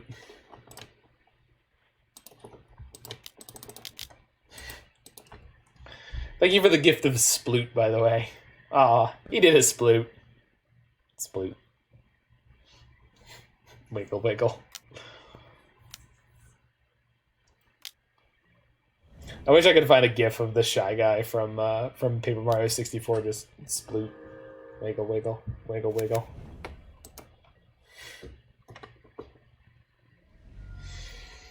All right. Moving on to game the second here. So, Bolt, not great. Helix, possibly not great. Everything else seems good. So let's get Force in here, Gust in here, Dispute in here, Veil in here, and Ashiok. Ah, well that worked out nicely. I think Verdict can go out for Wear Tear? No, I don't think I want Wear Tear. I'm probably supposed to keep the one Verdict. I'd rather have a Lightning Helix. I'd rather have a Ravnica Lightning Helix.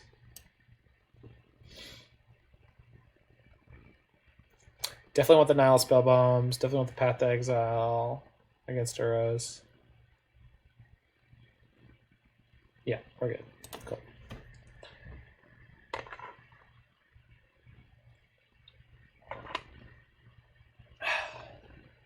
Classic control modern sideboarding. 8 cards in, 8 cards out. Get them.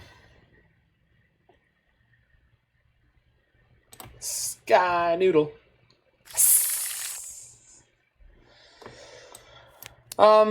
His hand is not great. It does play some amount of magic. Don't have any interaction for their deck. It's a floaty noodle. It's a pool noodle. Got it. Alright, keeping this one is much better. Spot on the Snapcaster. Lead on Sanctuary. Yeah, okay, we're good here.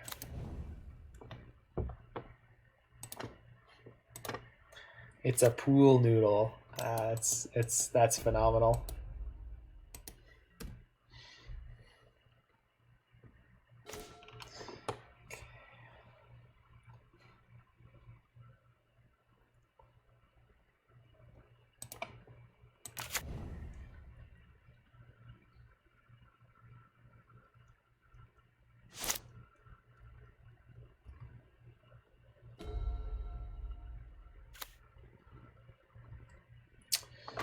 Okay.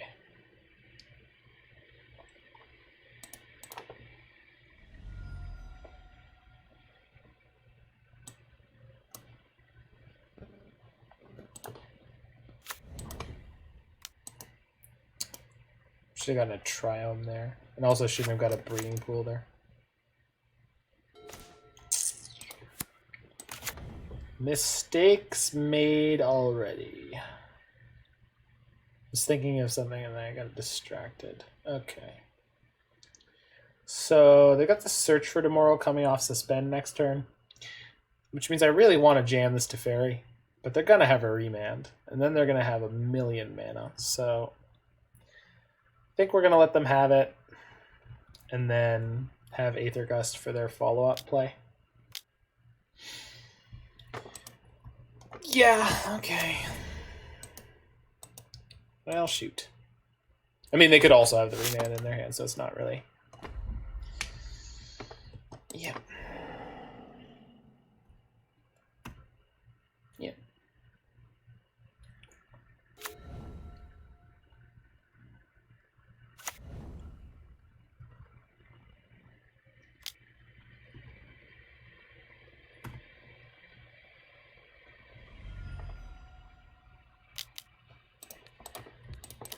Okay, you go on top.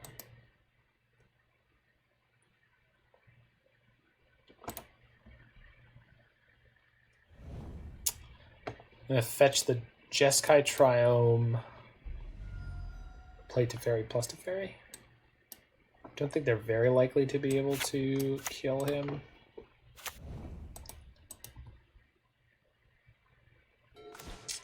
Does that change anything? No. So hopefully they don't have Mystical Dispute here.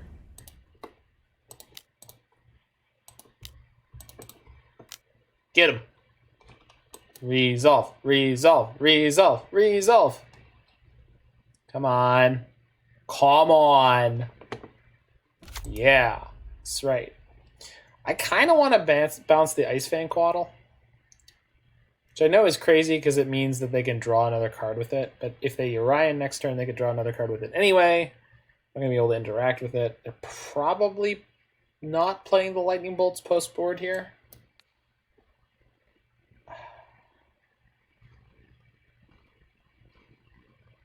Getting the Lightning Bolt gets me a 2-for-1 anyway eventually, so. But if they Cryptic yeah, okay. So, well, it's a little weird because then they're going to get their card back with that. I think this is okay to do because they have to spend mana to do it. They don't have an infinite amount of mana yet. They're obviously working on it, but they're not there yet.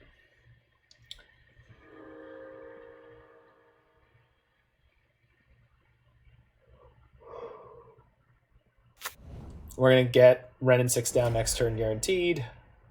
They've had a Triome. Do they not have their natural land drop? Because that was their Uro land drop. I wonder. Shock. Nice. And then they're going to play the Ice-Fang and pick that up. Yep. Nice. Nice, nice, nice. Well done. Well done. That's a great pickup. So let's do that.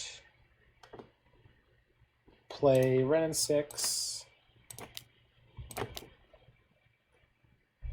Use that to get a land because I don't have one. I want white mana because Uro's not guaranteed to do much for me this turn. So I've already got 3 islands, so this cannot. Well, that could give me the I think Scalding Tarn is better here. Tarn.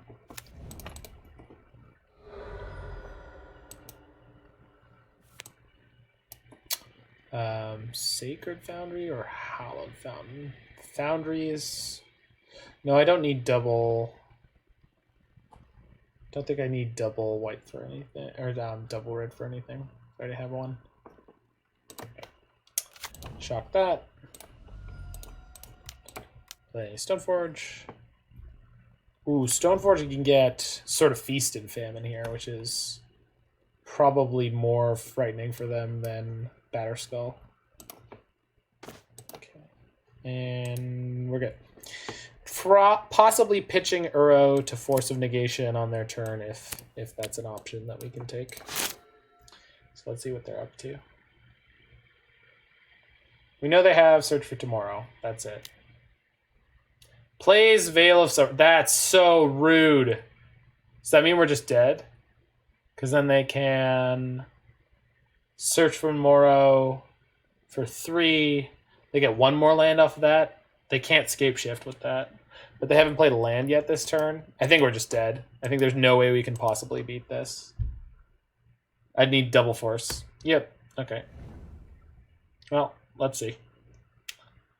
Because if they go land, 1, 2, 3, and then they play Search for Tomorrow, and then they play Scape Shift, we just died. We have just died. We'll see. Or they could just play the Scape Shift. Yeah.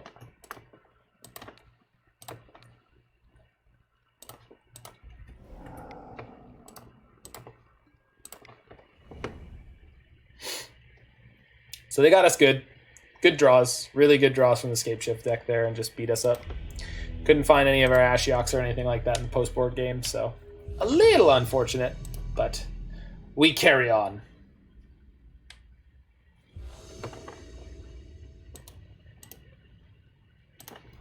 Urian, let's do it.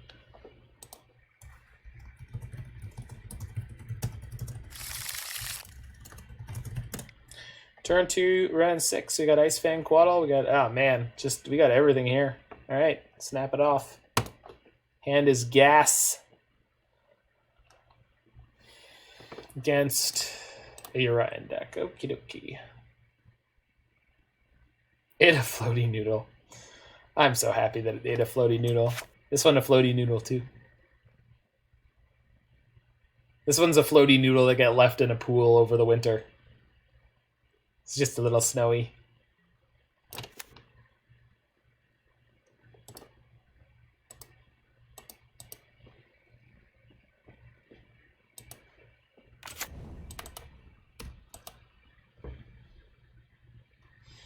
The floaty pool noodle.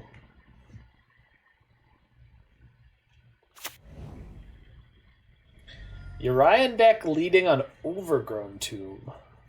An Inquisition. Oh, that's so rude. Oh. Oh, I don't like that. Oh, there goes my Wrenn and Six. Jeez. Huh. Yeah, discards Wrenn and Six. No kidding. Well, fudge. That's just no amount of fun right there.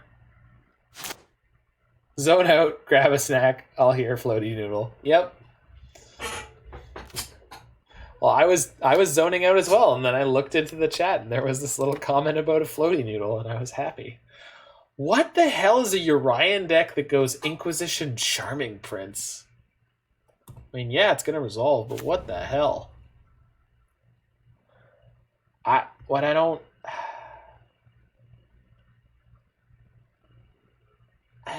What?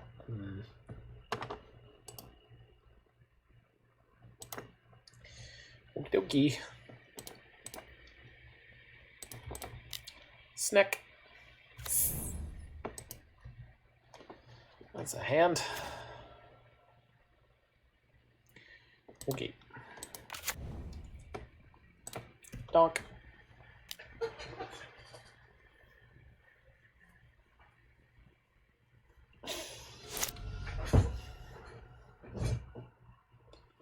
Kind of weird Abzan value pile.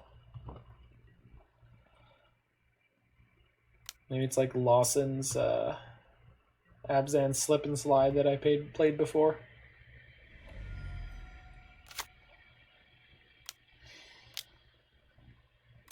Oath of Kaya.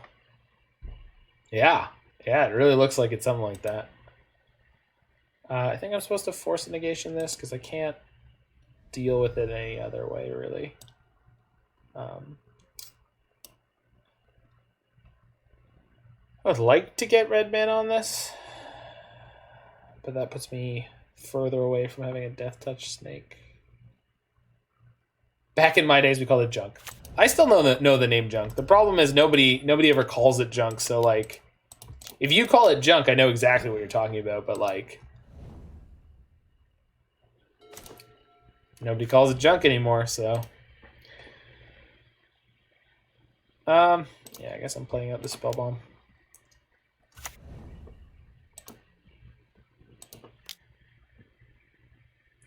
Back in my day, we called it junk, and we liked it.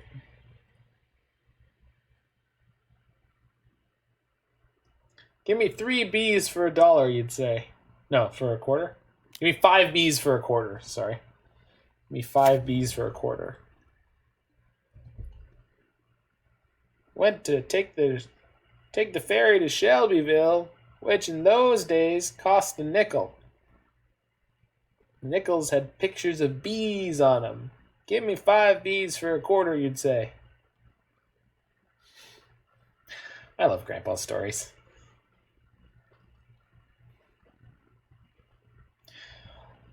I was wearing an onion on my belt, which was the style at the time.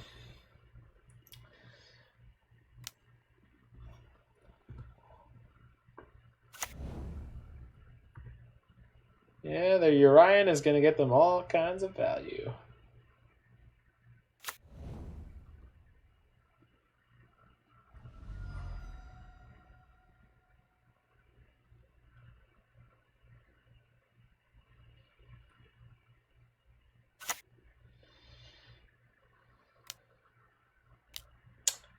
second Charming Prince. Oof. So the Charming Princes are really neat with Urian because they mean that you can sort of slow roll your Urian and just keep sliding it. So when they play their Urian, we might have to Path to Exile it so that they don't get that going on. Which is going to be really, really tough in terms of value because this Ice-Fang Coatl is not cutting it right now.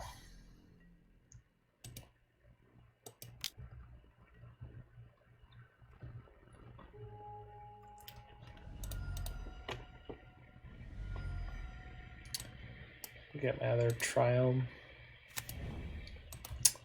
Man, that Inquisition was so brutal. And I can't play my Urian this turn because they're just going to get way too much value if I let them repeatedly slide theirs. Is this creature? Yeah. Exile another target creature. Okay. So they can attack me for 4, and then they can go for the Urian thing, and we're going to path the Urian if they do that.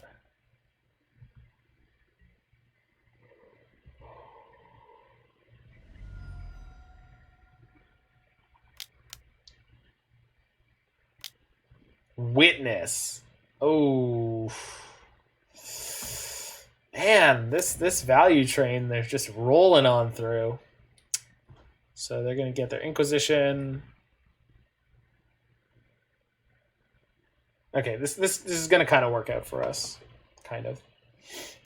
We're going to have to give them a bunch of extra resources, but that's where we're at. Oh, I don't have a second white.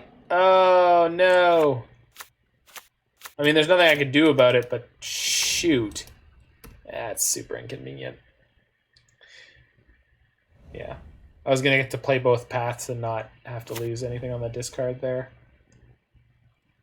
I mean, I still get to make the play I wanted here, so I'm going to attack them for 1. Donk. We can fetch Mystic Sanctuary. Put Path to Exile on top of my debt library. Yes.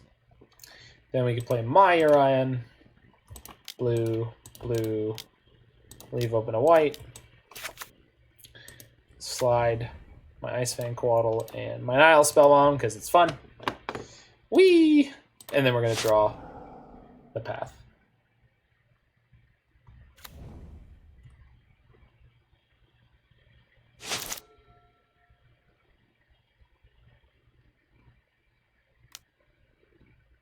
They had a second Inquisition. That's so rude. Ah. Ah. All right, we're gonna have Veils post board. Maybe we'll be able to do okay things then. Oh man, what a tough one. Just slowly getting ground into dust here by Metal Buddha. On Junk Slip and Slide. Yeah, go nuts. You get the whole crazy value train. The being rude, I know. It's tough. It's tough to deal with a rude snake. They being hella rude. You have no idea. Bye, friends. I mean, my deck was also rude to me. So... I mean, their life total's not so high that they can recklessly keep sliding everything. Because if they scooch their Sky Noodle here... Okay, they are going to go for it. Deck Y. I know. I mean, we could draw out of it very quickly, so... Because their plan here is very greedy. So... That's a good way to start drawing out of it. Let's see if we can get there.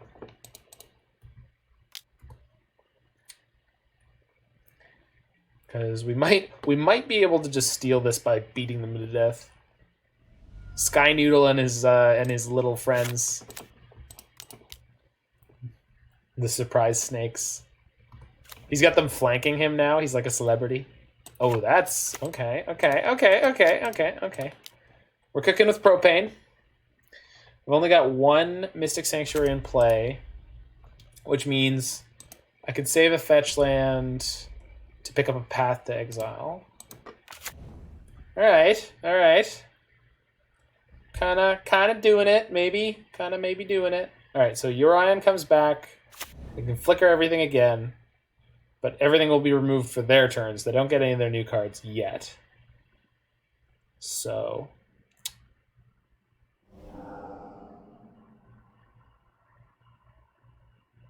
let's see how good the top of their deck is and what kind of removal they play. Green, black. Maelstrom Pulse. That's so rude. Alright, fine. Snakes are dead. Oh no! Their Urion can now kill my Wrenn. Ah! Once again. Their Ravenous Chupacabra. Wow. That's awesome. Good for you. Good for you. That's crazy. The Chupa thingy. Not good enough for Standard, but don't worry. It's seeing play here in Modern.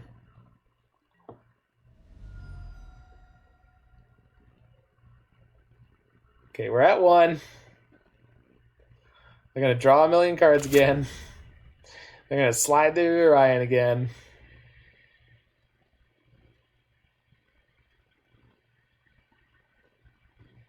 Their value engine is wonderful.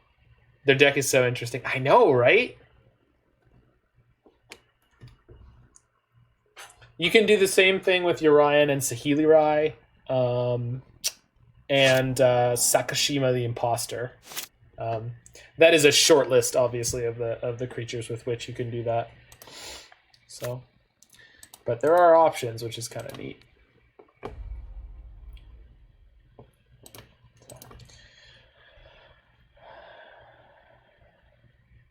We are very, very, very, very, very dead here, but they've got a bunch of triggers to resolve, so we're going to let them do it. Yeah, they had a really, really lucky early game against us with the Inquisition into, like, flat nothing. Like, they played Inquisition into 2 Charming Princes and no interaction, but it was enough. My hand just kind of fell apart against it.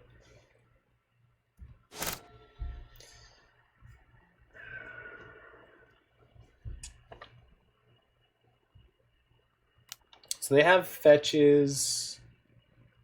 Don't think we want Ashiok here though. Doesn't seem good enough. Veil for sure. Force of Negation seems generally quite poor against them. I don't know about Engineer Explosives or Wear and Tear.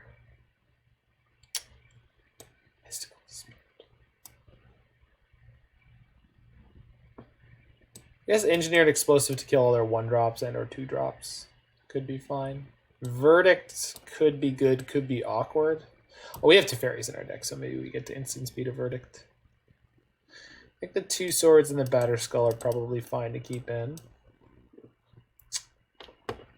Just cut some... oh, the Nihil Spellbomb. No, because they've got Eternal Witnesses. Just cut some Lightning Bolts out, I think. And then try it. Oh, we're not playing Abundant Growth. I was wondering why I was missing cantrips versus these other Urion decks so much. Yeah, if I had to guess, I would say this deck is probably not as well set up for the Urion mirror match as a lot of those decks are. But we did manage to beat Bogles, which was pretty amazing for this kind of deck. That's quite unusual. I mean, we had a decent series of draws to do it, but...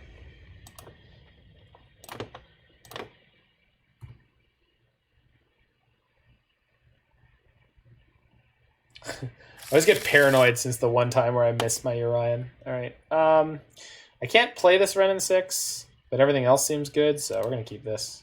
Just hope we draw lands. Which is famous last words, perhaps.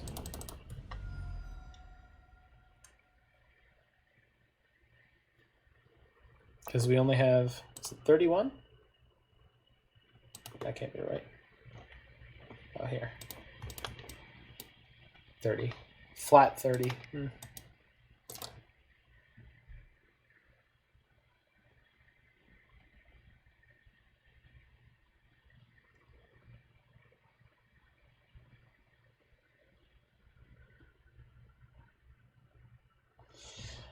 All right, friend, what do you got?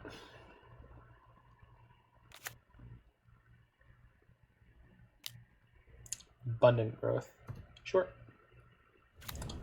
That sure isn't an Inquisition. That was a great pickup. All right, 2. I want to Wrenn and Six this turn.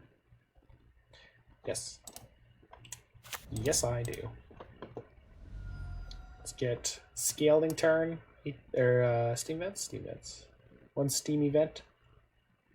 Yeah, because I'm gonna want to reset that Veil of Summer most likely.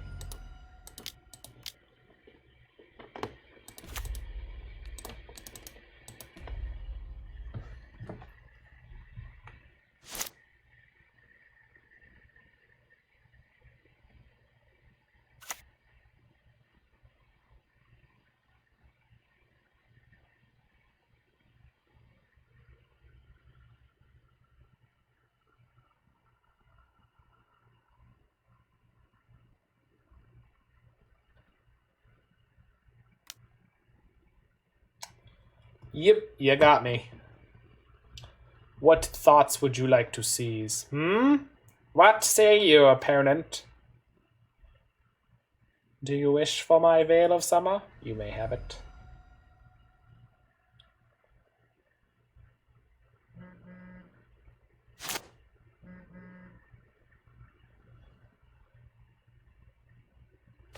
Cool. That is not all that useful in any particular way, but so Tarn. Probably get one of those Triomes, Raugrin to fill in my white. Pick up that. Play Nihil Spellbomb. Pass the turn. Nihil Spellbomb's like slightly inconvenient here because we can't pay the black right now, so if they just go like land Eternal Witness, it'll be kind of awkward because I don't really want to stop them. Just pick up their Thoughtseize. Okay, they got 2. Okay, that's not a 2-for-1 right now, so that's fine. This game is basically going to be 100% about value, and I can just blow that away with the Lightning Bolt and we'll carry on with our lives.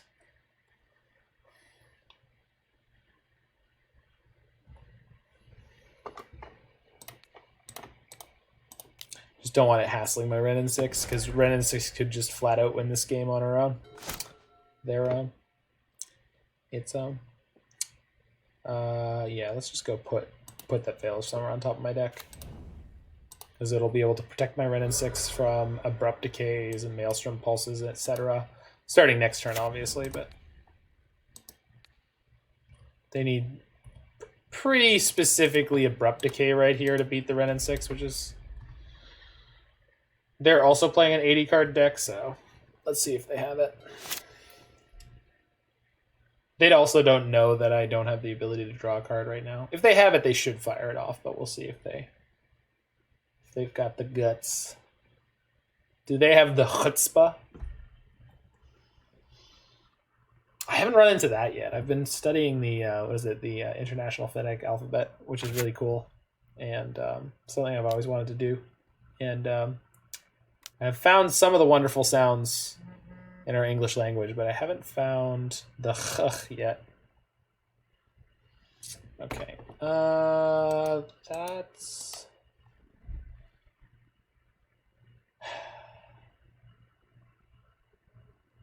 I can't beat...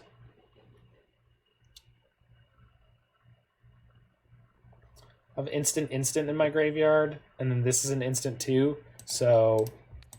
If they have Veil or Counter Magic here, we can still kill that Goyf. So this is potentially okay. If they force this thing through.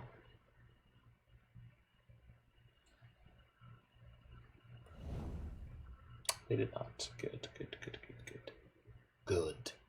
Good. Do they think I have the other veil, or did they track the fact that the veil is currently on top of my library? I wonder. I wonder. Cool. Nice.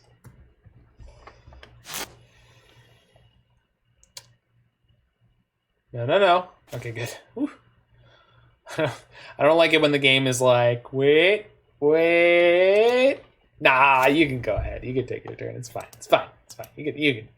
It's all good. They didn't have anything. Scared you for a second, didn't we? Okay, put that on top. Pick up Flooded Strand. And they need no, they have the white. So they could play Urian and draw one card next turn with the board state as is, and then we will have Wrenn and Six emblem. So that should be all she wrote there. That's assuming they have the land. They do. They do not do anything with it. 1, 2, 3, 4. Tell me what you... Siege Rhino! Okay. That's a big boy. Okay then. So I've got red, white. Do I? I don't have enough red to kill this. Oh my goodness. Okay. We do have Veil. We do have... Well, that's going to be a problem.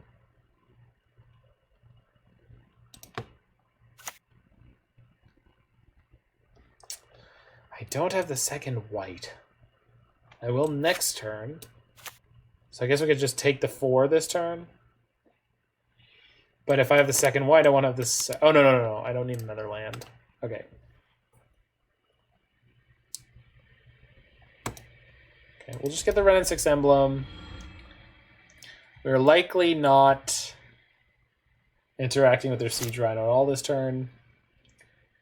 So Veil of Summer Mystical Dispute will hopefully get us through this turn. Helix plus Retrace Helix kills the Siege Rhino next turn. Hopefully at that point we're through most of the threat here. Good lord. He's so angry. He's so angry.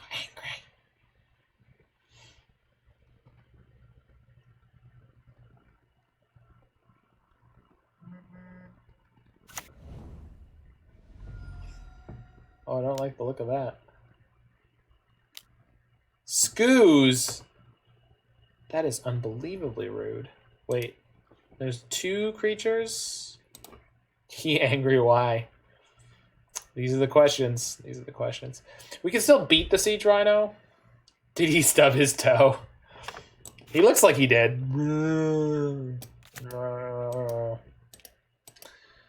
Okay. I see how I could beat the Scoos. Okay. Scoos resolves. So...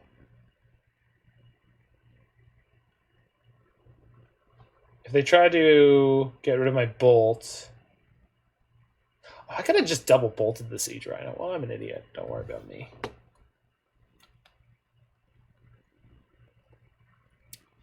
So we'll bolt the Scoos, and then if they try to eat one of their creatures in response, we'll just Nihil Spellbomb them.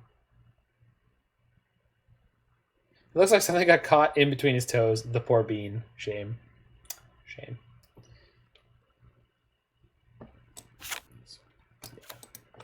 Hopefully they go for my bolt proactively. They did. Good. This is exactly what we wanted to happen. So tap for red. Yeah, that one.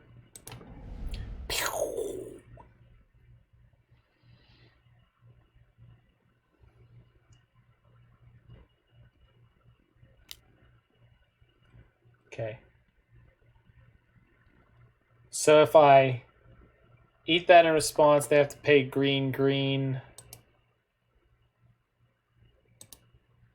And then their Scoos lives? Oh, crap. Well, probably should have Mystical Disputed it then, I guess. So I could just Helix it. Yeah, I can just Helix it.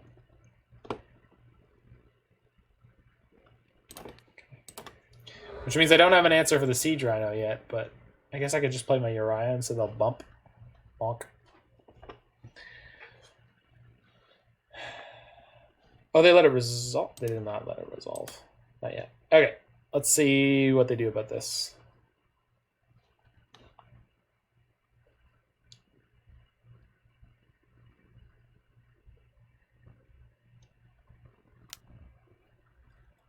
Okay. You gain 1. I'll make you spend your last mana.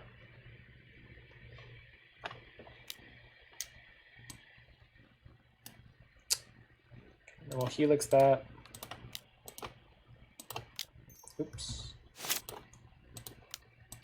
Okay. No. Path. Path is a perfect pickup. Thank you, deck. Wow. Every now and then. Every now and then. Okay. I think we'll just... Bye now. Bye now, Rhino. Bye now. Pass the turn. Okay. They have another Siege Rhino. It's going to be upsetting.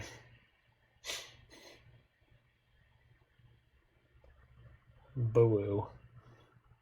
I guess I could Mystical Dispute, pitch this Tarn. Oh, I can't cast another Dispute with that. Goodness gracious.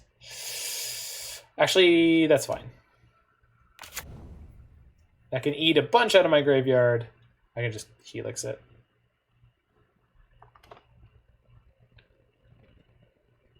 Because there's no creatures here.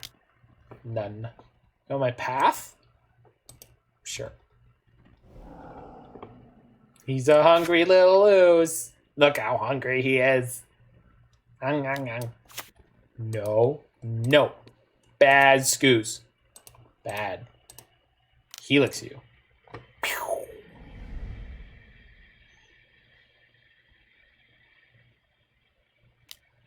Yeah, you can need my lightning bolt. I don't need different ones. This one is fine.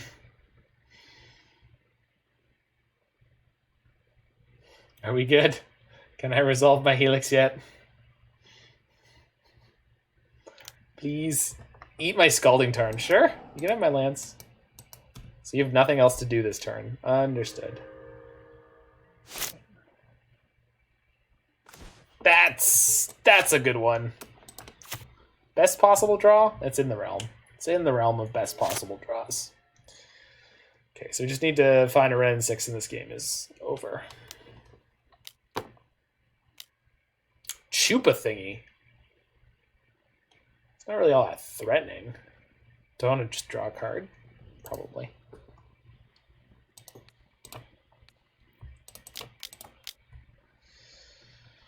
Okay, who's ready to lose the game because I did this? I know I am.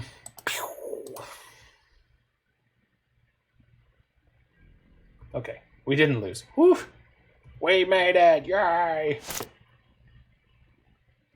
Oh, that's a sick pickup. Man, every now and then your deck will just come together and be like, yo, I got you. I know we made you sweat. Ooh. Dip, dip. I know we made you sweat, but it's cool. We got you. We got you. You're going to be all right. I wonder what they're holding on to. 'Cause they've had a couple of cards for a little while. Could be any kind of nonsense, honestly. Trial of Ambition. Yeah.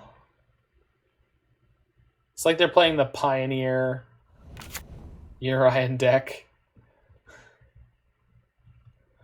That's kind of neat, though.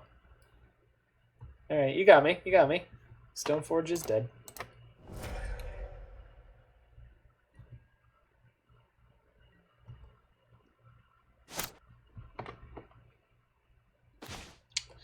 Okay.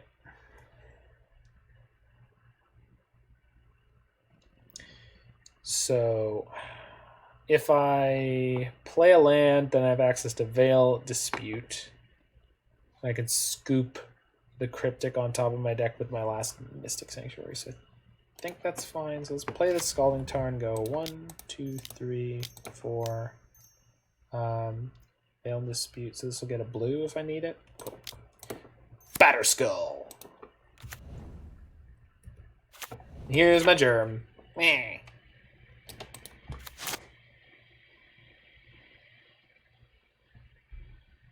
Suppose they can get Urian through if they have a land drop. Because I only have Mystical Dispute to fight it.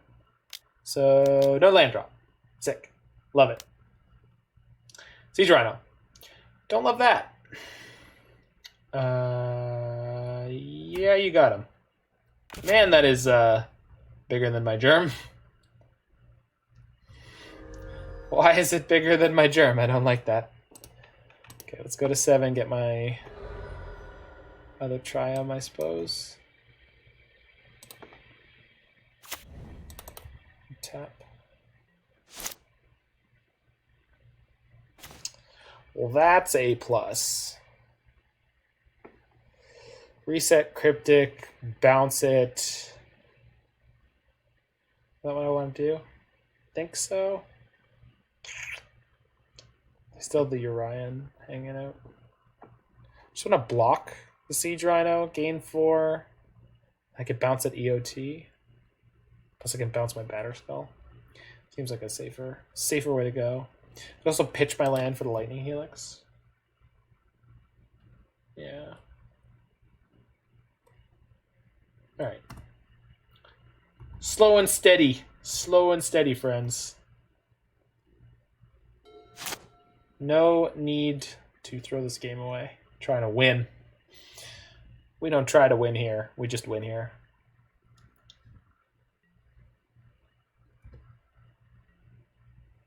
Do or do not. There is no try. Oh, oh, oh. Oh, he's not swinging. Okay.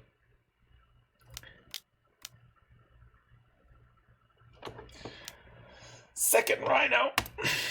Counter target spell. Return target permanent to its owner's hand. This one? That one. Get out of here, you nerd. Pew!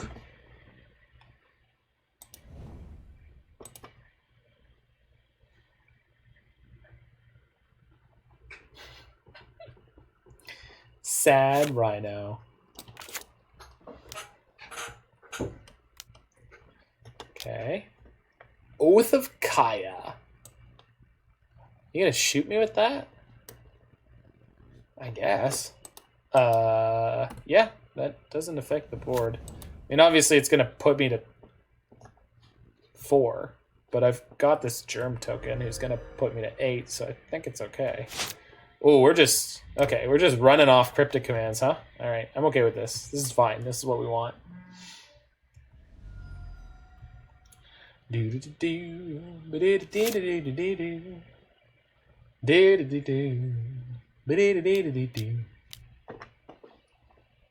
Siege Rhino. Counter target spell, draw a card. Why not?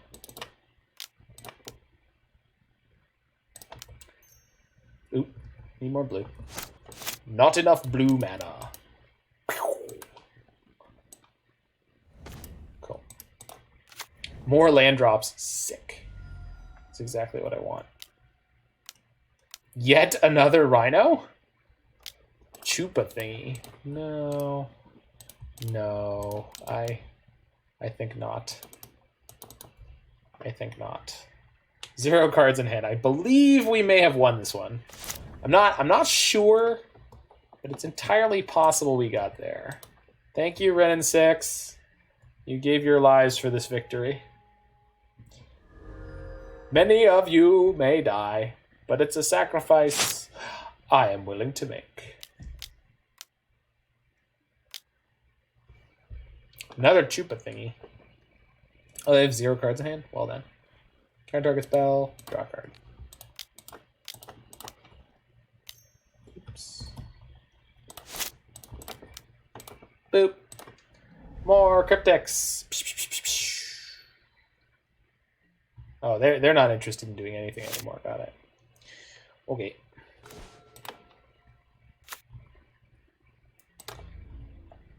Two more attacks. Oh, actually 1 more. No. 2 more. Unless I draw another land. So I don't want to tap down for sort of Fire and Ice. Well, we might have to.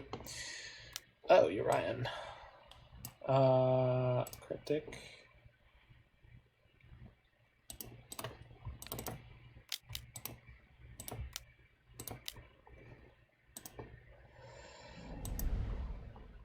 Okay, nice. All we gotta do is keep ripping lands.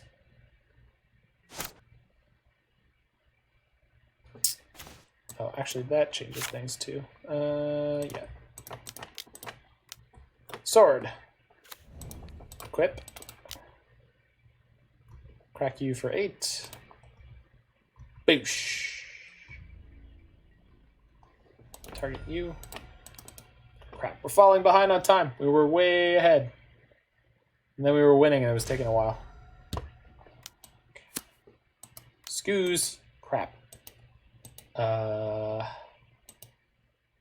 Yep. Can EE that, so it's not a big deal. Eat my Cryptic, sure. Can actually have all my Cryptics right now if you want. There's 1 more. Okay.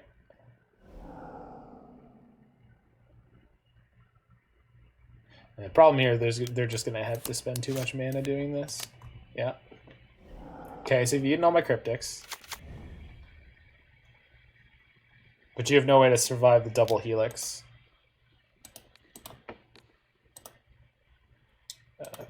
White, red.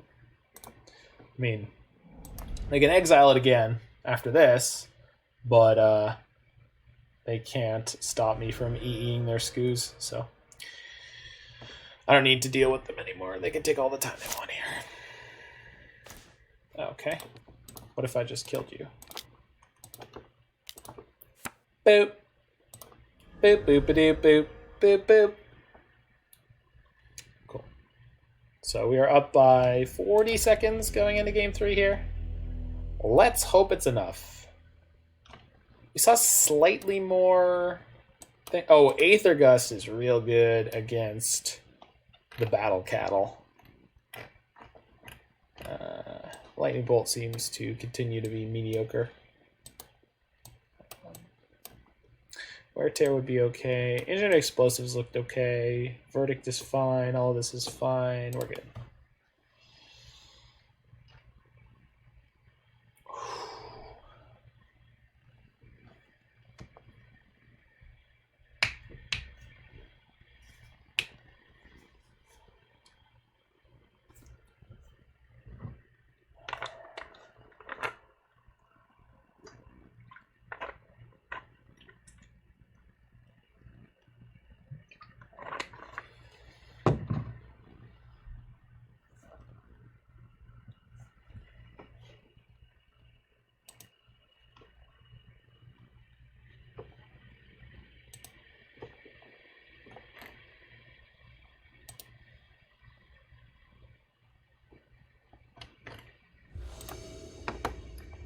All right. Flying Noodle.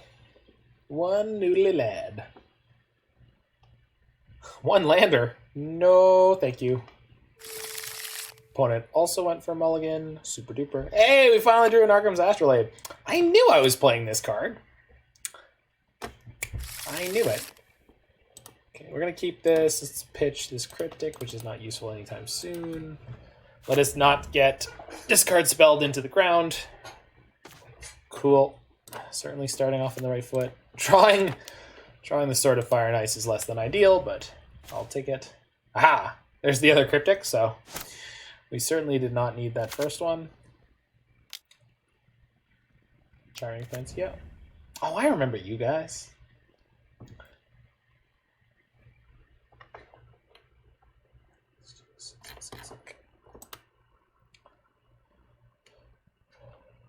I think my 2-drop might be a little bit better than theirs.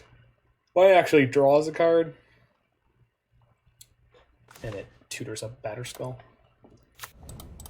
Okay. Probably just getting an island here. But I do want to be able to cast Wrenn and Six. Let's just get a breeding pool. Yeah, let's get a breeding pool. And try to make some speedy decisions as we get through this one. Resolves. Yes. Yes, please. 1 battery lad. Assault and what now? Assault and Batterskull. Alright, what do you got on 3?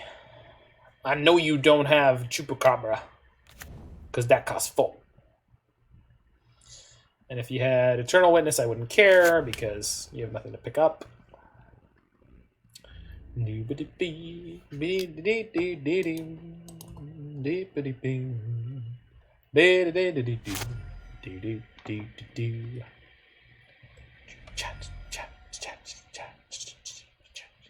What are you up to? Just obnoxiously fetching during my upkeep? Cool. Yeah, I guess. Nihil Spellbomb, pass the turn. No, it's good.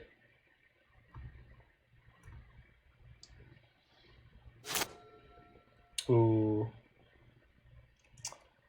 I made an error. Hopefully it doesn't cost us. Okay. Kaya.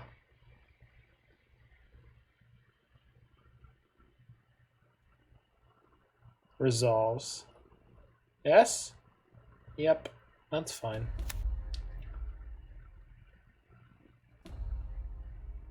Targeting Astrolabe. Yep. Okay.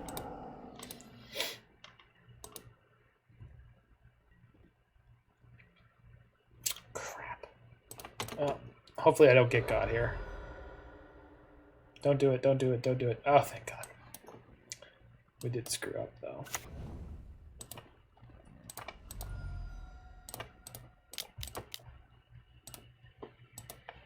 Here's my lad. Raw. Batterskull. Apparently everything's a Pokemon to me nowadays, which I'm okay with. Okay, so if they have Fatal Push, they could beat me trying to sword here, so I can exile my Germ token next turn. If we double attack Kaya, then where I'm at. Okay. Just single attack Kaya. What's she gonna do? Try to exile my Spellbomb? She should probably exile the cards from my yard. I don't care. Okay. Well, she can exile the Germ, but that's okay. Is it? No, that's not great.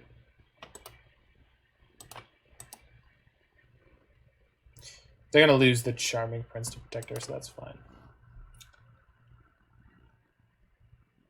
Okay. Sure.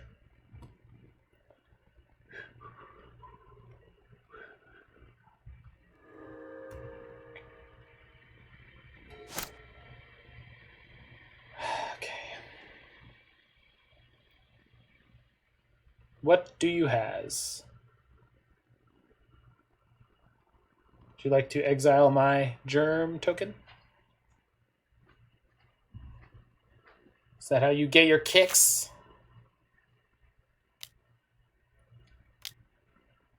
Witness. Sure. Yes.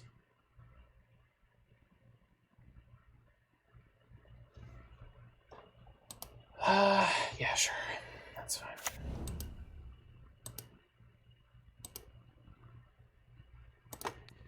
Dude.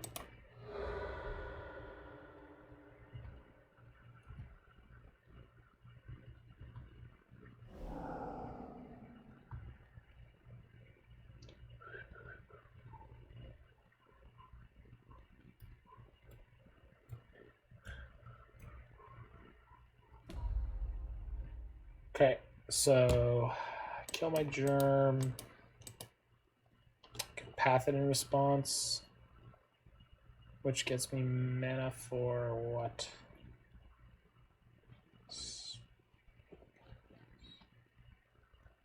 Nothing in particular, I guess. But I don't. Oh, I can reset the path, I guess.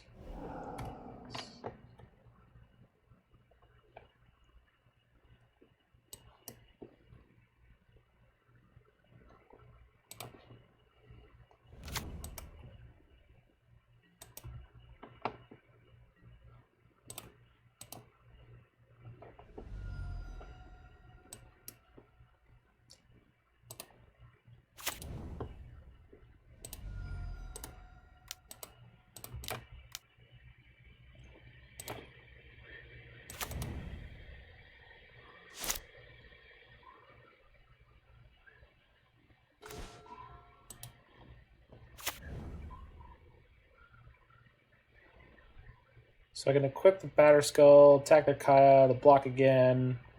Doesn't really help me. Let's equip the Sword of Fire and Ice. Yeah, cool. Equip Sword, attack my opponent. And then if they let this through, I get to shock something. If they don't, I get to Cryptic, so should be okay.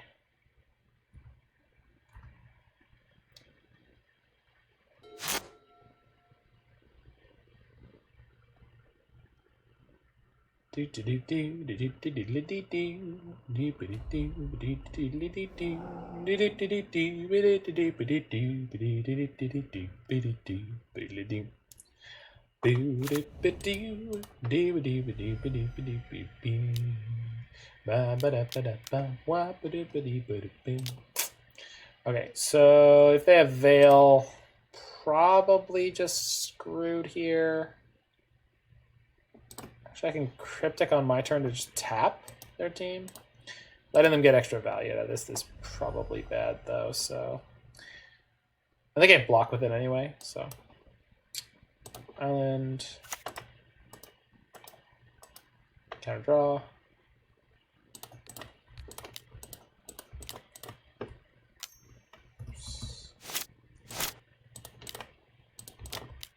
Okay. No! Shoot. Okay. Although, Stoneforge still swings through, so... Maybe we're okay here.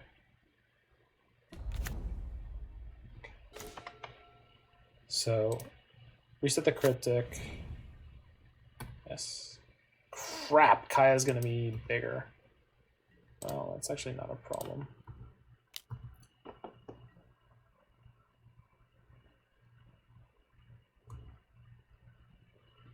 Trigger, shoot Kaya.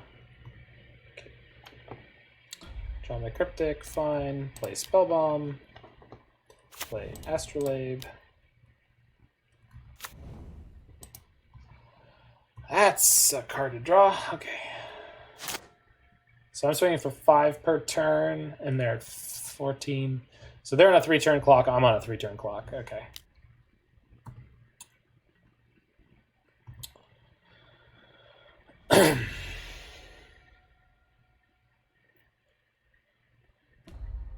Yep.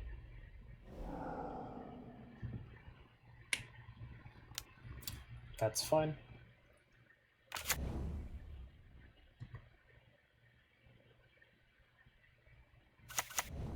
Still fine.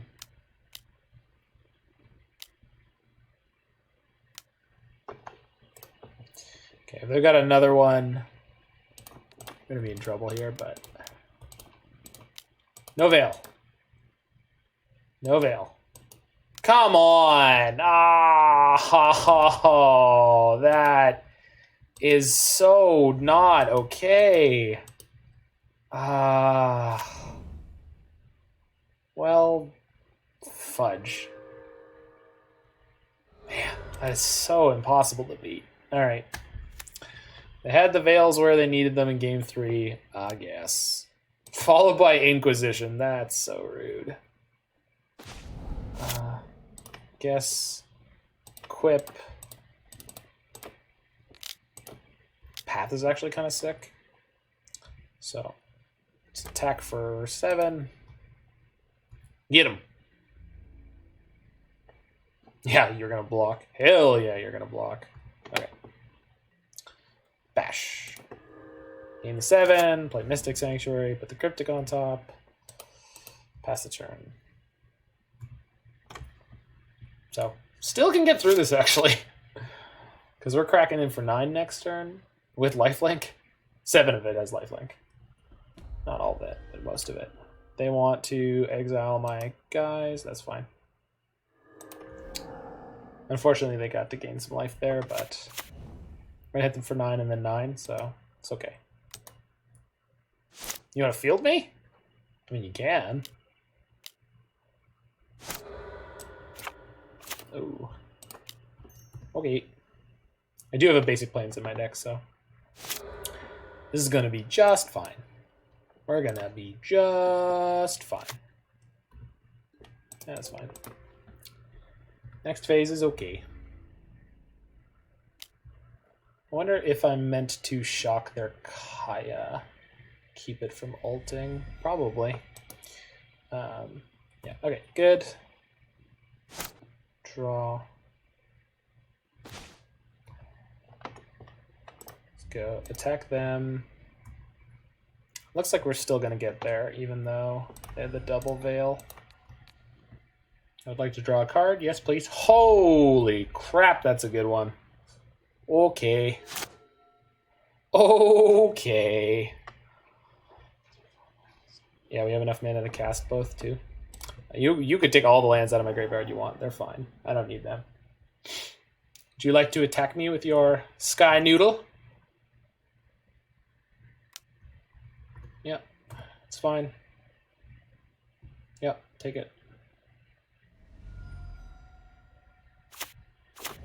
Field is fine.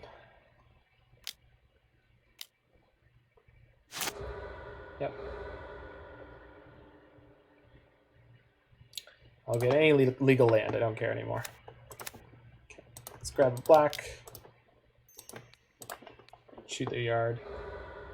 Okay. Draw. Okay.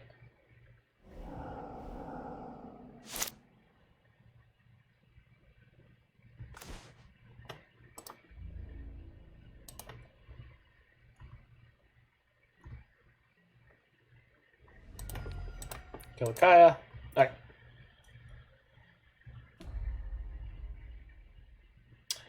Think we did it.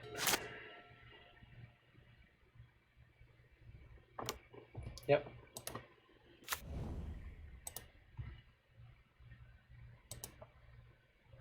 They cannot block, so all I gotta do is block their removal.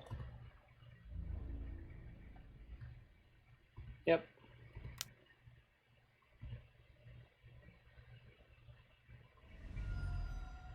How's it going? I think we just won this one in a super clutch, last minute, off the rebound, Stoneforge Mystic with Sword of Fire and Ice gonna get there. My Lady of the Sword. Now this is the terrible Stoneforge Mystic art. This art is, hold on. So if we can just, let's check out this art, okay? You see this? We've got the quote-unquote Stoneforge Mystic, and she's got a staff thingy, right? And there's some mountains, and yeah, right? And then, for reference, oh baby, look at that.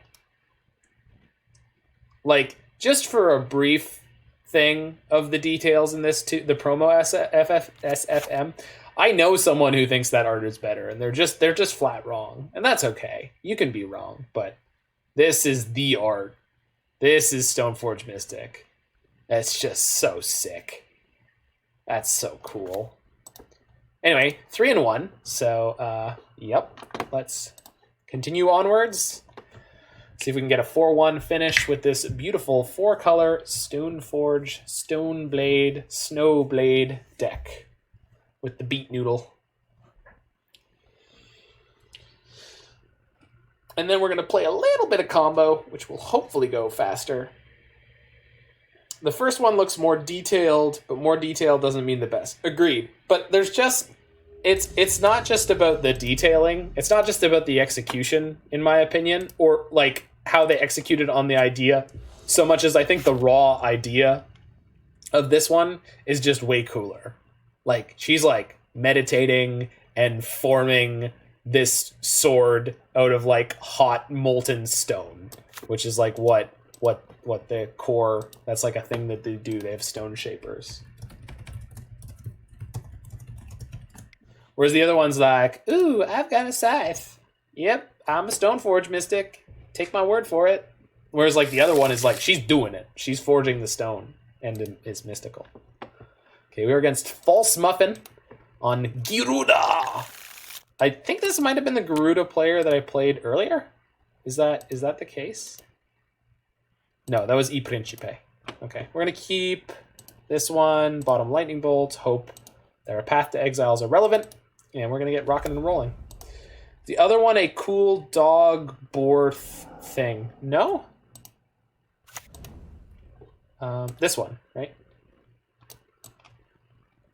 This one.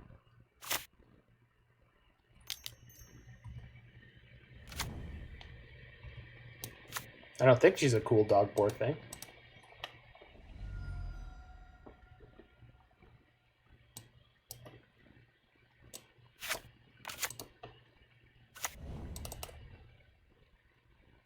There's a creature thing off to the side. Do you mean like here? In this region? Because I think that's meant to be... I think, and that's the thing that confuses me about this art, right? Because you were saying it's more detailed, which doesn't necessarily mean it's better. And I agree with you, because like one of the things is like when I look at that art, it looks like an axolotl. I agree it could be a creature. I think what it's supposed to be is her like shaping some stone out of the earth at a distance. But I don't know. And that's what I'm talking about, where it's like, I don't know. I just don't think it's as well conceptual. The concept wasn't as strong with that piece of art. It's well conceptualized, I think that's what I was trying to say. I assume those words hang together in that order. Axolotl. What exactly is an axolotl? I've never actually heard of that before. It sounds like a Quetzalcoatl, which is a Central American snake bird. Okay, so Teferi is a good card to have against their deck, and this is... All right, let's do it. Let's not die. Because there's going to be a demon kraken. There is about to be a demon kraken. So it looks like they're more along the oops, all clones. No, they're not. Okay. Once you see white mana, they're less likely to be all in on the clones. Send in the clones. Send in the clones. Oh, they got the cavern. They always have it. They choose giant. Uh-oh. Oh, no. In the words of my hero, SpongeBob. Oh, no. All right. This is a big problem, this game. Because we do not have the board presence to beat infinite zombies. But infinite zombies is what we're going to have to try to beat. Okay, let's path this, which means I don't get to put my Batterskull in. Man, that sucks. I think I had to path it anyway, but shoot. Super high maintenance. There's translucent glow in the dark ones. That's cool. Sounds like a cool critter. There's your animal fact for the day. Well, thank you. Rob's mother at one point worked with someone who was doing the research to help make glow-in-the-dark mice. FYI. So there's a fun fact. They did make some glow-in-the-dark mice. Using jellyfish DNA. I need the papers on that. I don't know if they even have them anymore. I bet they do. There's an actual scientist, right? So, Well, okay, here comes the demon kraken. He's crack-lacking in. Hello. Alright, flip your stuff. They got a Caryatid or a Secure Tri-Builder. Works. I want them on my desk by tomorrow. Would you want those next to the pictures of Spider-Man, or is that no longer a priority?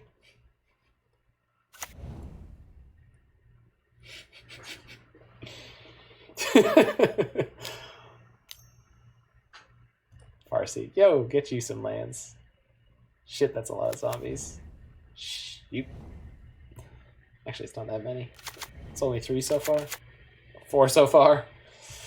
Keeps growing. Spider-Man is a menace, and therefore always a priority. Oh, I love it. Oh, I love that.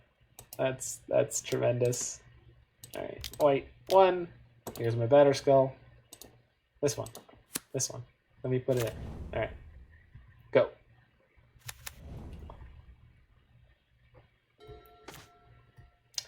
Well, that's... yeah. Okay. I guess this is where we're at this game. This is a portrait of grief.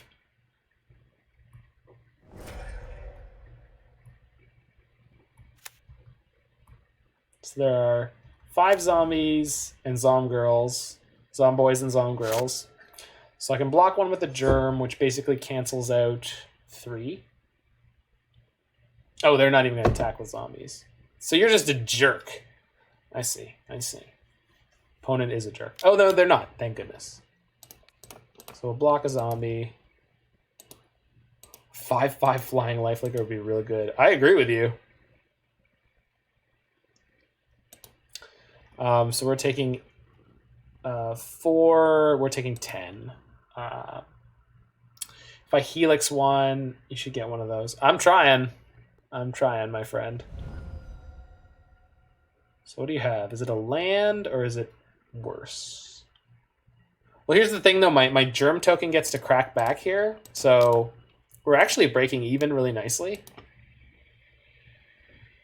And if I can get another land, I can get to this cryptic. We might win this race.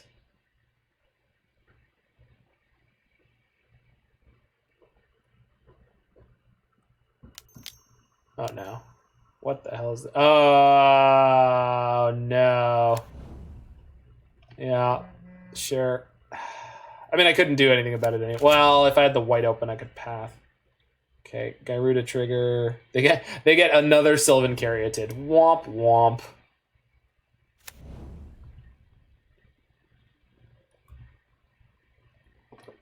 Okay, so I can play Wrenn and Six, pick up a land.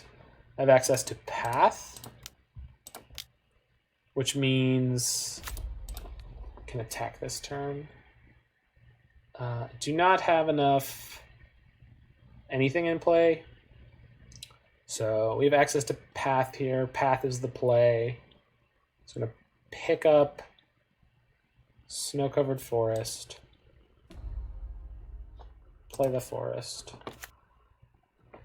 Path the Gyruda, which is going to give them another zombie, but that's fine. And then just attack for 4, and they can't do anything about it. And then we have enough to chump block and survive the next turn. Because we're going to be at 10. We have a chumper for their flyer, and then my germ cancels out their zombies. So we're actually in a pretty reasonable spot as long as they don't top deck a Titan or a Gyruda. They failed to find a basic land, so they didn't even get the extra zombie. Sick. Sick. Okay, we just got to dodge 1 draw step from them, and we're in really good shape. Like, crazy good shape. So, it turns out the 4/4 lifelink vigilant creature without flying might be good enough here. Let us see. Yes! 2 zombies is not good enough. Sorry for the clapping if it's too loud in the microphone, but I'm excited. Yup. 5/5 would have been better. You know, my friend, I don't know if you saw the game we've been playing here, but this has not been an easy ride. I will take what I can get. I really will here. Can I even attack now? I don't know if I can. They have a lot in play. If I attack with the Germ, they block with all the zombies. I can Helix one. You can if the Batterskull could fly. Thanks. I don't have the ability to just miraculously grant my Batterskull flying. If I could, I would. Yeah, no. I know I can put it on the snake, but then I lose the Germ token and I'm tapped down on their turn, which I don't think is worth it. I guess I can attack with my Germ and trade with as much as they're willing to give me. And the 4 that I'm gaining is a pretty big deal. My snake has Death Touch now too. So it'll trade with at least 2 zombies, and depending on how they block, I might be able to blow them out a little bit. So, all right. They've got another zombie in the bank, but let's see what they do here. Okay, fair enough. All in, got it. Understood. It's fair. Opponent knows what this is about.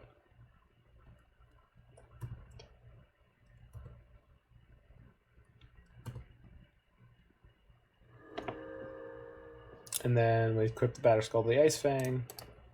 Yep. All right. Suit it up and pray. I think that's where we're at. I guess I can hold the Cryptic and nothing. I got my snake. You knew what you wanted. You were all about Snake getting the snake with the Batterskull pants. It's the lesser well-known sequel to Girl with the Dragon Tattoo. Ice-Fang Coatl with the Batterskull pants. Blast Zone. Okay, that could be pretty good. Blast Zone X2? Yeah, I don't like the look of that. All right. So, Mystic Sanctuary.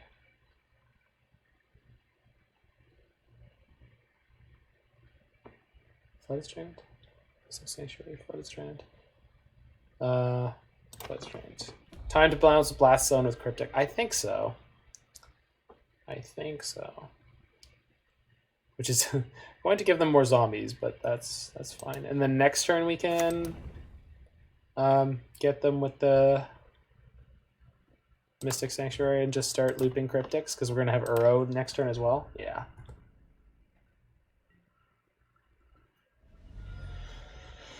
Okay.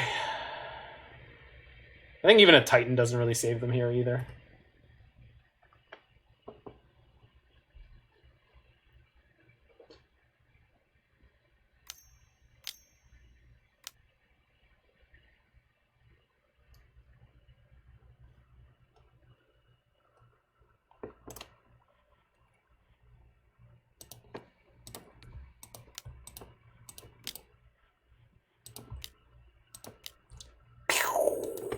Get out of here, nerd.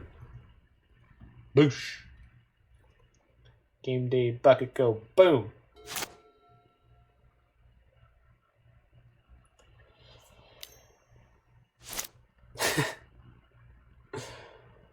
They draw a Primeval Titan? Because they have a Cavern on Giant. Kraken. They draw Gyruda? And if so, can they beat me with it? I don't know. Let's find out. Certainly get a lot of zombies. All right. Good top deck. Let's see what else. Terastodon. Wow, that's... Okay. That could be a problem. Helix, Wrenn, and Coatl wins, right? Yes, it would.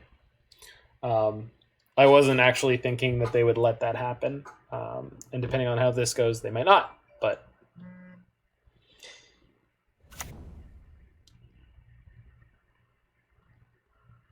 nasty Terasti. I mean, we'll see what they choose here, because that's...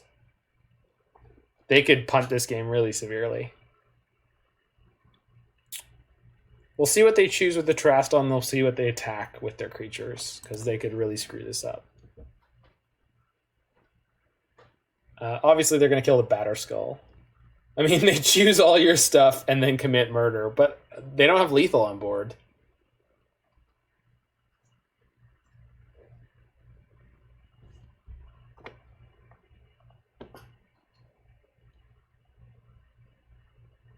That attitude. Oh, they still have the Blast Zone in hand. Not that it's going to matter. Really? You tanking on this one? I guess it's fair. Because if they give me too many beasts, then it makes it hard for them to attack with their zombies. Which is one of those sentences which when you say it, you're like, oh, we sure are playing this fantasy game. Which I adore, but like, goodness gracious, sometimes the things we get to say.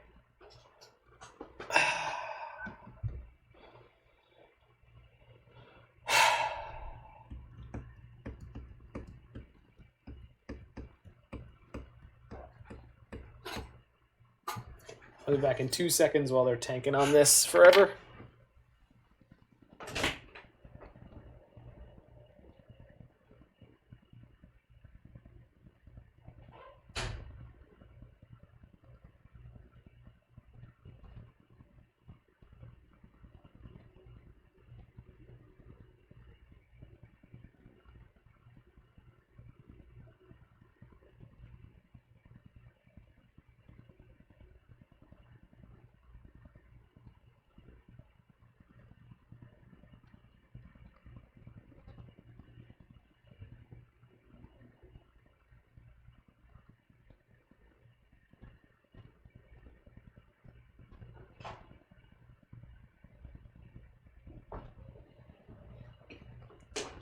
Did they figure it out?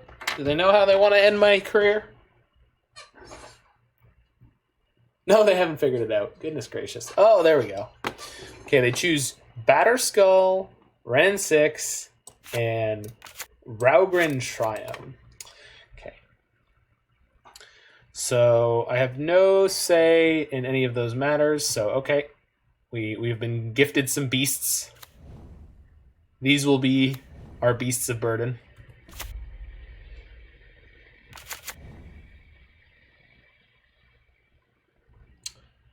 I screwed up. I should have fetched in response. Now I don't have enough islands to Mystic Sanctuary. I miss Path and Snack. Yeah, me too. But this can get me a Hallowed Fountain. Or a Triome. It cannot get me a Hallowed Fountain. The other land I haven't played is a mountain, so I need white. Sacred Foundry is not an island, so Ketria Triome. It's not white. Goodness great. Oh, the Hallowed Fountain's in my hand. Shoot. Yeah, okay. So our goal here is to burn them out. But, so I need to get an island here. Shoot, okay. It's going to be a close one. Maybe a real close one now. This does not have trample, which is a huge, huge deal. Sword of Fire and Ice, that might be irrelevant. We shall see. So, Hallowed Fountain, play Wrenn and Six, pick up a fetch land, play Uro, play the fetch land. And then we'll have mana for Helix. I think. 2 for this. 1, 2, 3, plus 1. I have the mana for Helix, but I have to fetch before I cast the Helix. If I have to fetch before I cast the Helix, I can fetch before I play the Uro. Only if I play Wrenn and Six first. Play Wrenn and Six. Pick up fetch, because there are still Mystic Sanctuaries in my deck. There's 2 of them.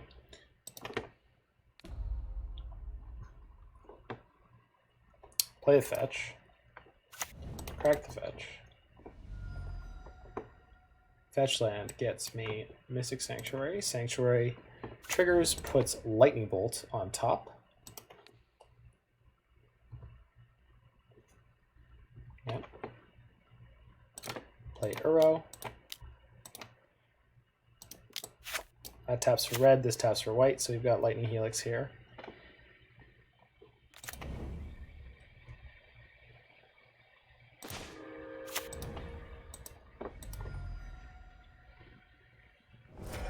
Okay. That's all I got, opponent. Over to you. Oh, crap, there's still a blast zone. Which is going to kill all of my 2s. But also their 2s. But their 2s aren't as good as my 2s. Fudge. Well, elephants are going to do some work.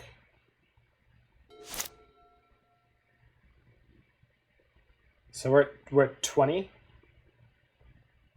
We get to block Terastodon, 2 zombies. I think you're alive even with just elephants. Yeah, me too. It's just not quite in as safe of a spot as I thought that I was. You take 15 if nothing else happens. Yeah, and if they attack with everything, I go block with 2 elephants. They're going to pop their blast zone, which will kill their Sylvan Caryatids, which means they might not have any blockers. So we'll see how this all works out. I'm content to have them tank forever on it.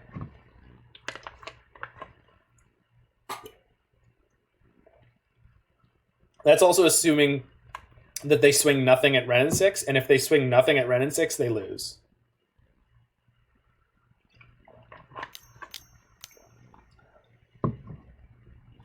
Blast Zone X2. Oh, right, they're going to kill the Wrenn and Six with the Blast Zone. That's fair. I knew that was going to happen earlier.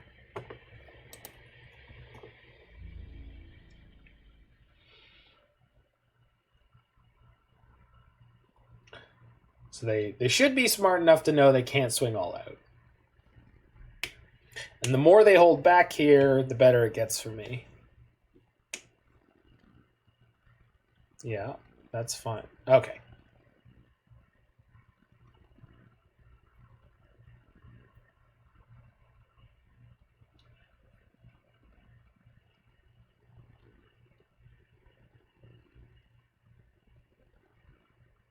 I wonder what they have in their hand. If it's a land, it matters, but... Okay. So I'm pretty sure I have to block the Terastodon, and then I'm taking 9, let's say. And 9, 10, 11, 12, 13, 14, 15, 16, 17. So that's exactly lethal right now.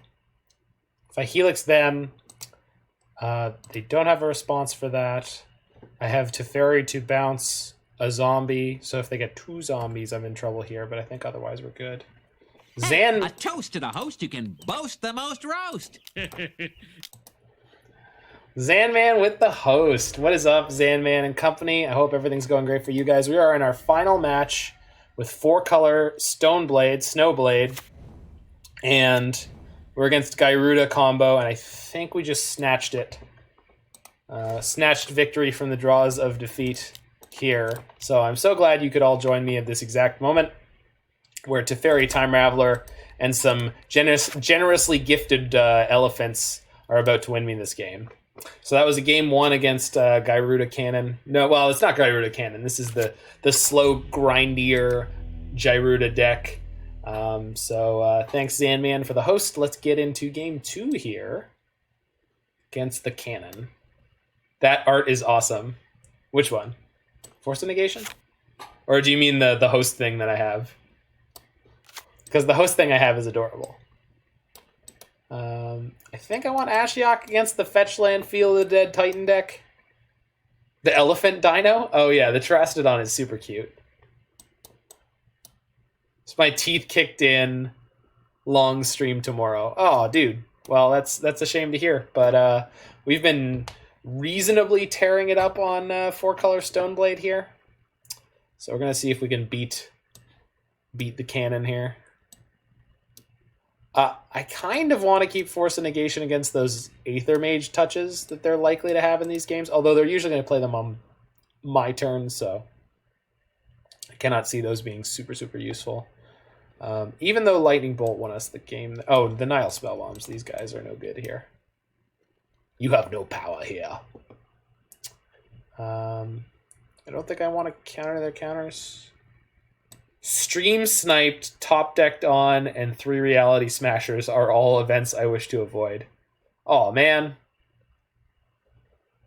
Also flood. Yeah. Sometimes you hit those variance pockets. Well, if you want to, hang out with us, and then I'm about to do a league on Ad Nauseam if you want to join me on Discord for that one. I'm just gonna wrap this one up on my own, and then if you're if you want to hop on and berate me while I play a deck I've never played before, I'm happy to have you. Or if you just want to hang out here with all your wonderful fans, I'm gonna hang with a buddy and play some Warzone. Get it, get that Zone of War. It's no Call of Duty, but you know, it's something. I haven't played a Call of Duty game in like over 10 years, so I think the last time I played Call of Duty, it was still about World War II. I was very confused the last time I saw a Call of Duty game. Wow. The 7 was bad. The 6 is atrocious. The 5 is god-awful. Man, we cannot find 2 lands. This is the... Okay, well, they went to 5, so I guess it might be okay, because their deck probably functions poorly on low resources. Yeah, we'll keep the 2. The 2-lander on the 4. Yeah.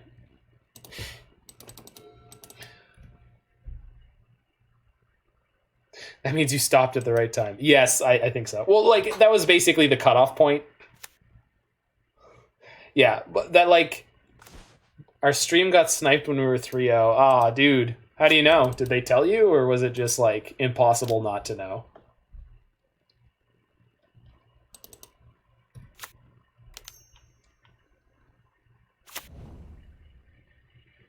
Just maybe one of those situations where it's like, there's no way that they would... Guy was in chat while the match was happening and wasn't a regular. Got it. Ooh, Mirren the Moaning Well. 1 Voli Acid Moss. Oh my god, that's so rude. We saw that in their graveyard last game, but was not expecting to get quite so horrendously savaged by that here. Well, we maybe are dead here in game the second. Yeah, nothing I can do here. Shock the breeding pool and bluff, I guess. Yeah. Get him, Snake. Guy was in chat while the match was happening. What a flex. Just scumbag, no given. Just did not care. That's a shame. Did they just win? No, they got a Terastodon. Wow, okay. So I have nothing left? We just died on like turn 3, well, on their turn 4. They brought in Memoricide? What is that for? Cryptic Commands? I guess it must be. You know what? Yeah, we're just dead on this one, huh? Okay, we're just dead on this one.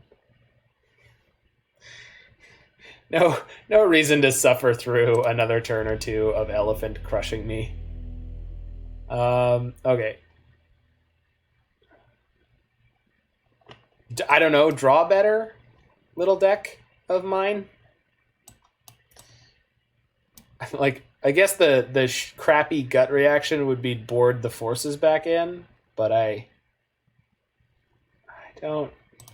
They're probably better than these lightning bolts in general. Oh, what the hell? Because they're not going to let me interact with their creatures.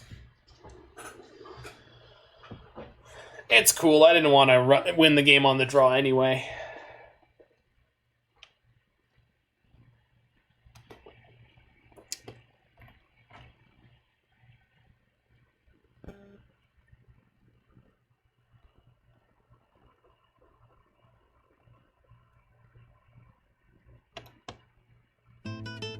Ooh. Thank you, Chess Raiders, for the follow. I'm here 8 till late most weeknights. I've got a schedule posted underneath the stream, as well as buttons that take you to my YouTube and things.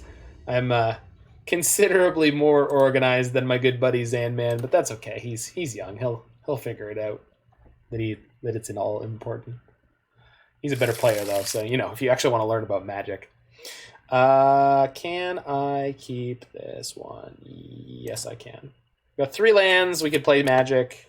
We have interaction for their deck, so let's not get so horrifically styled on, and we will be A-okay. I guess I should have played the fetch lands because they get me to my Triomes. They got to keep their 7 too. Well, I guess one good hand deserves another. Ooh, that's not what you like to see there.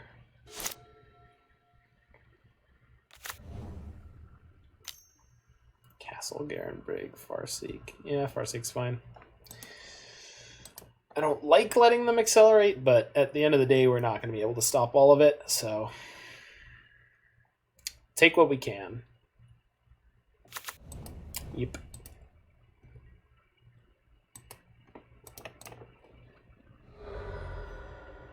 Okay, we get one of our Triomes here. Don't have access to white yet, so I think let's grab that bad boy. I would like to draw a land here. I guess Teferi is a pretty good play because I got Force back up. Teferi's good. It would be nice to draw an Astrolabe, but Mega or not chooser over here. So I've got white, green, white, blue, red, blue. Probably still supposed to fetch a duel. No, I want the Snowland in case I draw an Astrolabe. And I want it to be a... got red-green for Wrenn and Six, so that should be fine. I want it to be a Snowland for the Astrolabe, and I want it to be an island for the Mystic Sanctuaries in the deck. Okay, friendo. Did you stall? No, you didn't stall. Decks don't stall. It's got to be Restoration Angel Hardcast. Yeah. Yeah, that's fine. I'm super into that. But that's a glorious art, by the way. Glorious. Oh my god. Just... oh, it's gorgeous. Oh, I love angel art. Shrink the Angels, gorgeous. Restoration Angel, gorgeous. Lightning Angel, completely different, still gorgeous. Okay. Next turn we might be hardcore, just cast Batterskull. Oh no. Cavern Angel. That's something you don't see every day, huh? Yeah. But I can path this now, right? And Caverns on Angel? They must have an extra Cavern in their hand. That's the only thing that could possibly mean, right? Well, I am going to path this.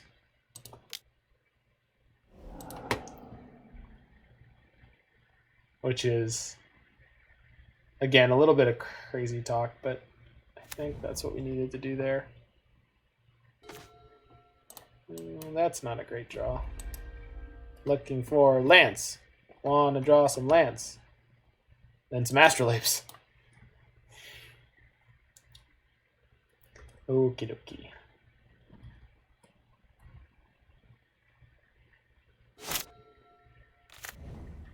Yeah, there it is. Kraken. Yep. Here comes the big boy.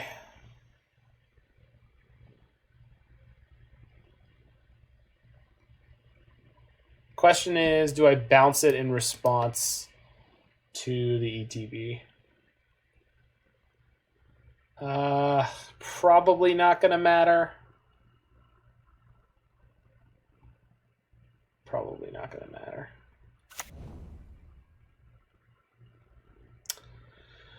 Can't double helix it or anything, so...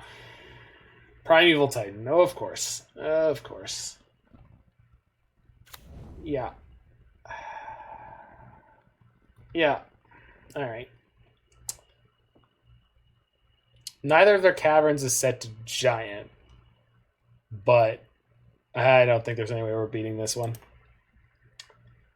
They had a hand, that's for darn sure. They still have the Restoration Angel in hand because I've just bounced it twice. No, I pathed it the second time. I was wondering where it went. Oh, they get the third cavern. Third cavern set into giant. So there's just, we can't beat anything. Understood. We were never in this game. But I can't actually cast this Lightning Helix. Got it. All right.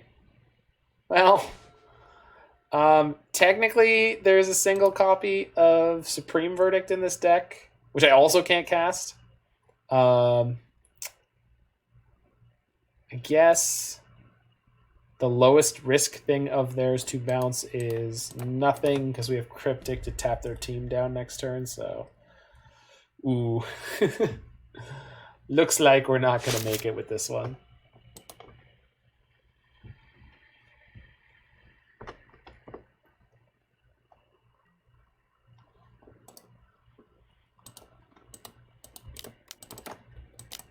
Okay, tap your team, draw a card.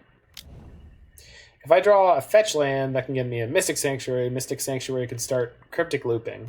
So Cryptic Looping could, in theory, be a way that we win this game. But we've missed land drops repeatedly already, so that seems just a tap. Ooh, more Gyrudas. Eep. Terastodon. Okay. Yep. Okay. Can't beat that one. Okay, 3-2 with this one. Good deck, but let's go check out this list.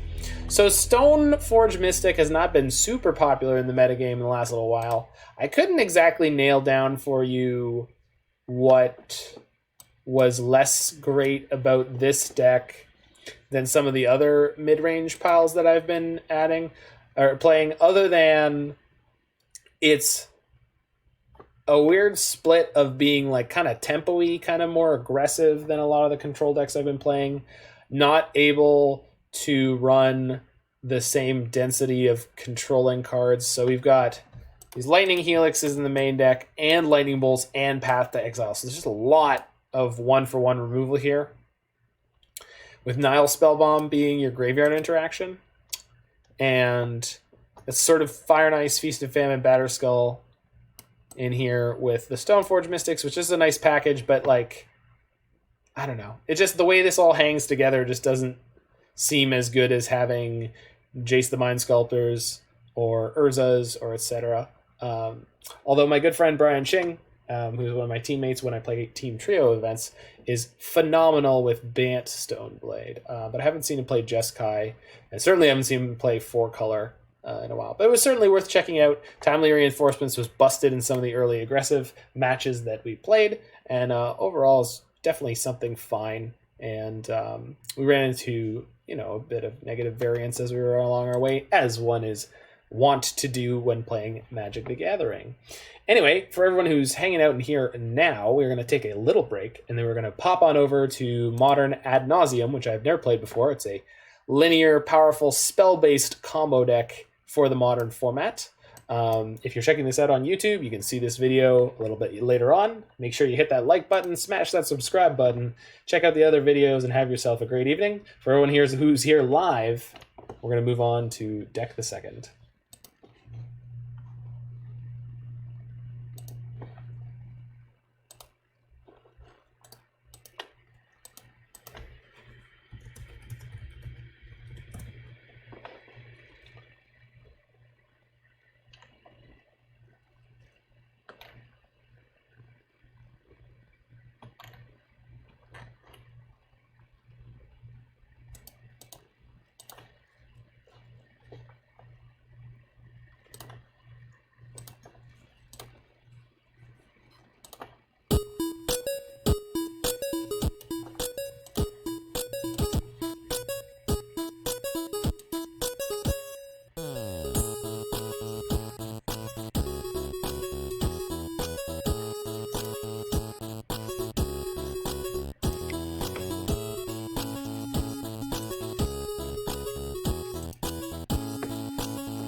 Actually don't know this song, but I just looked up 8-Bit Paramore.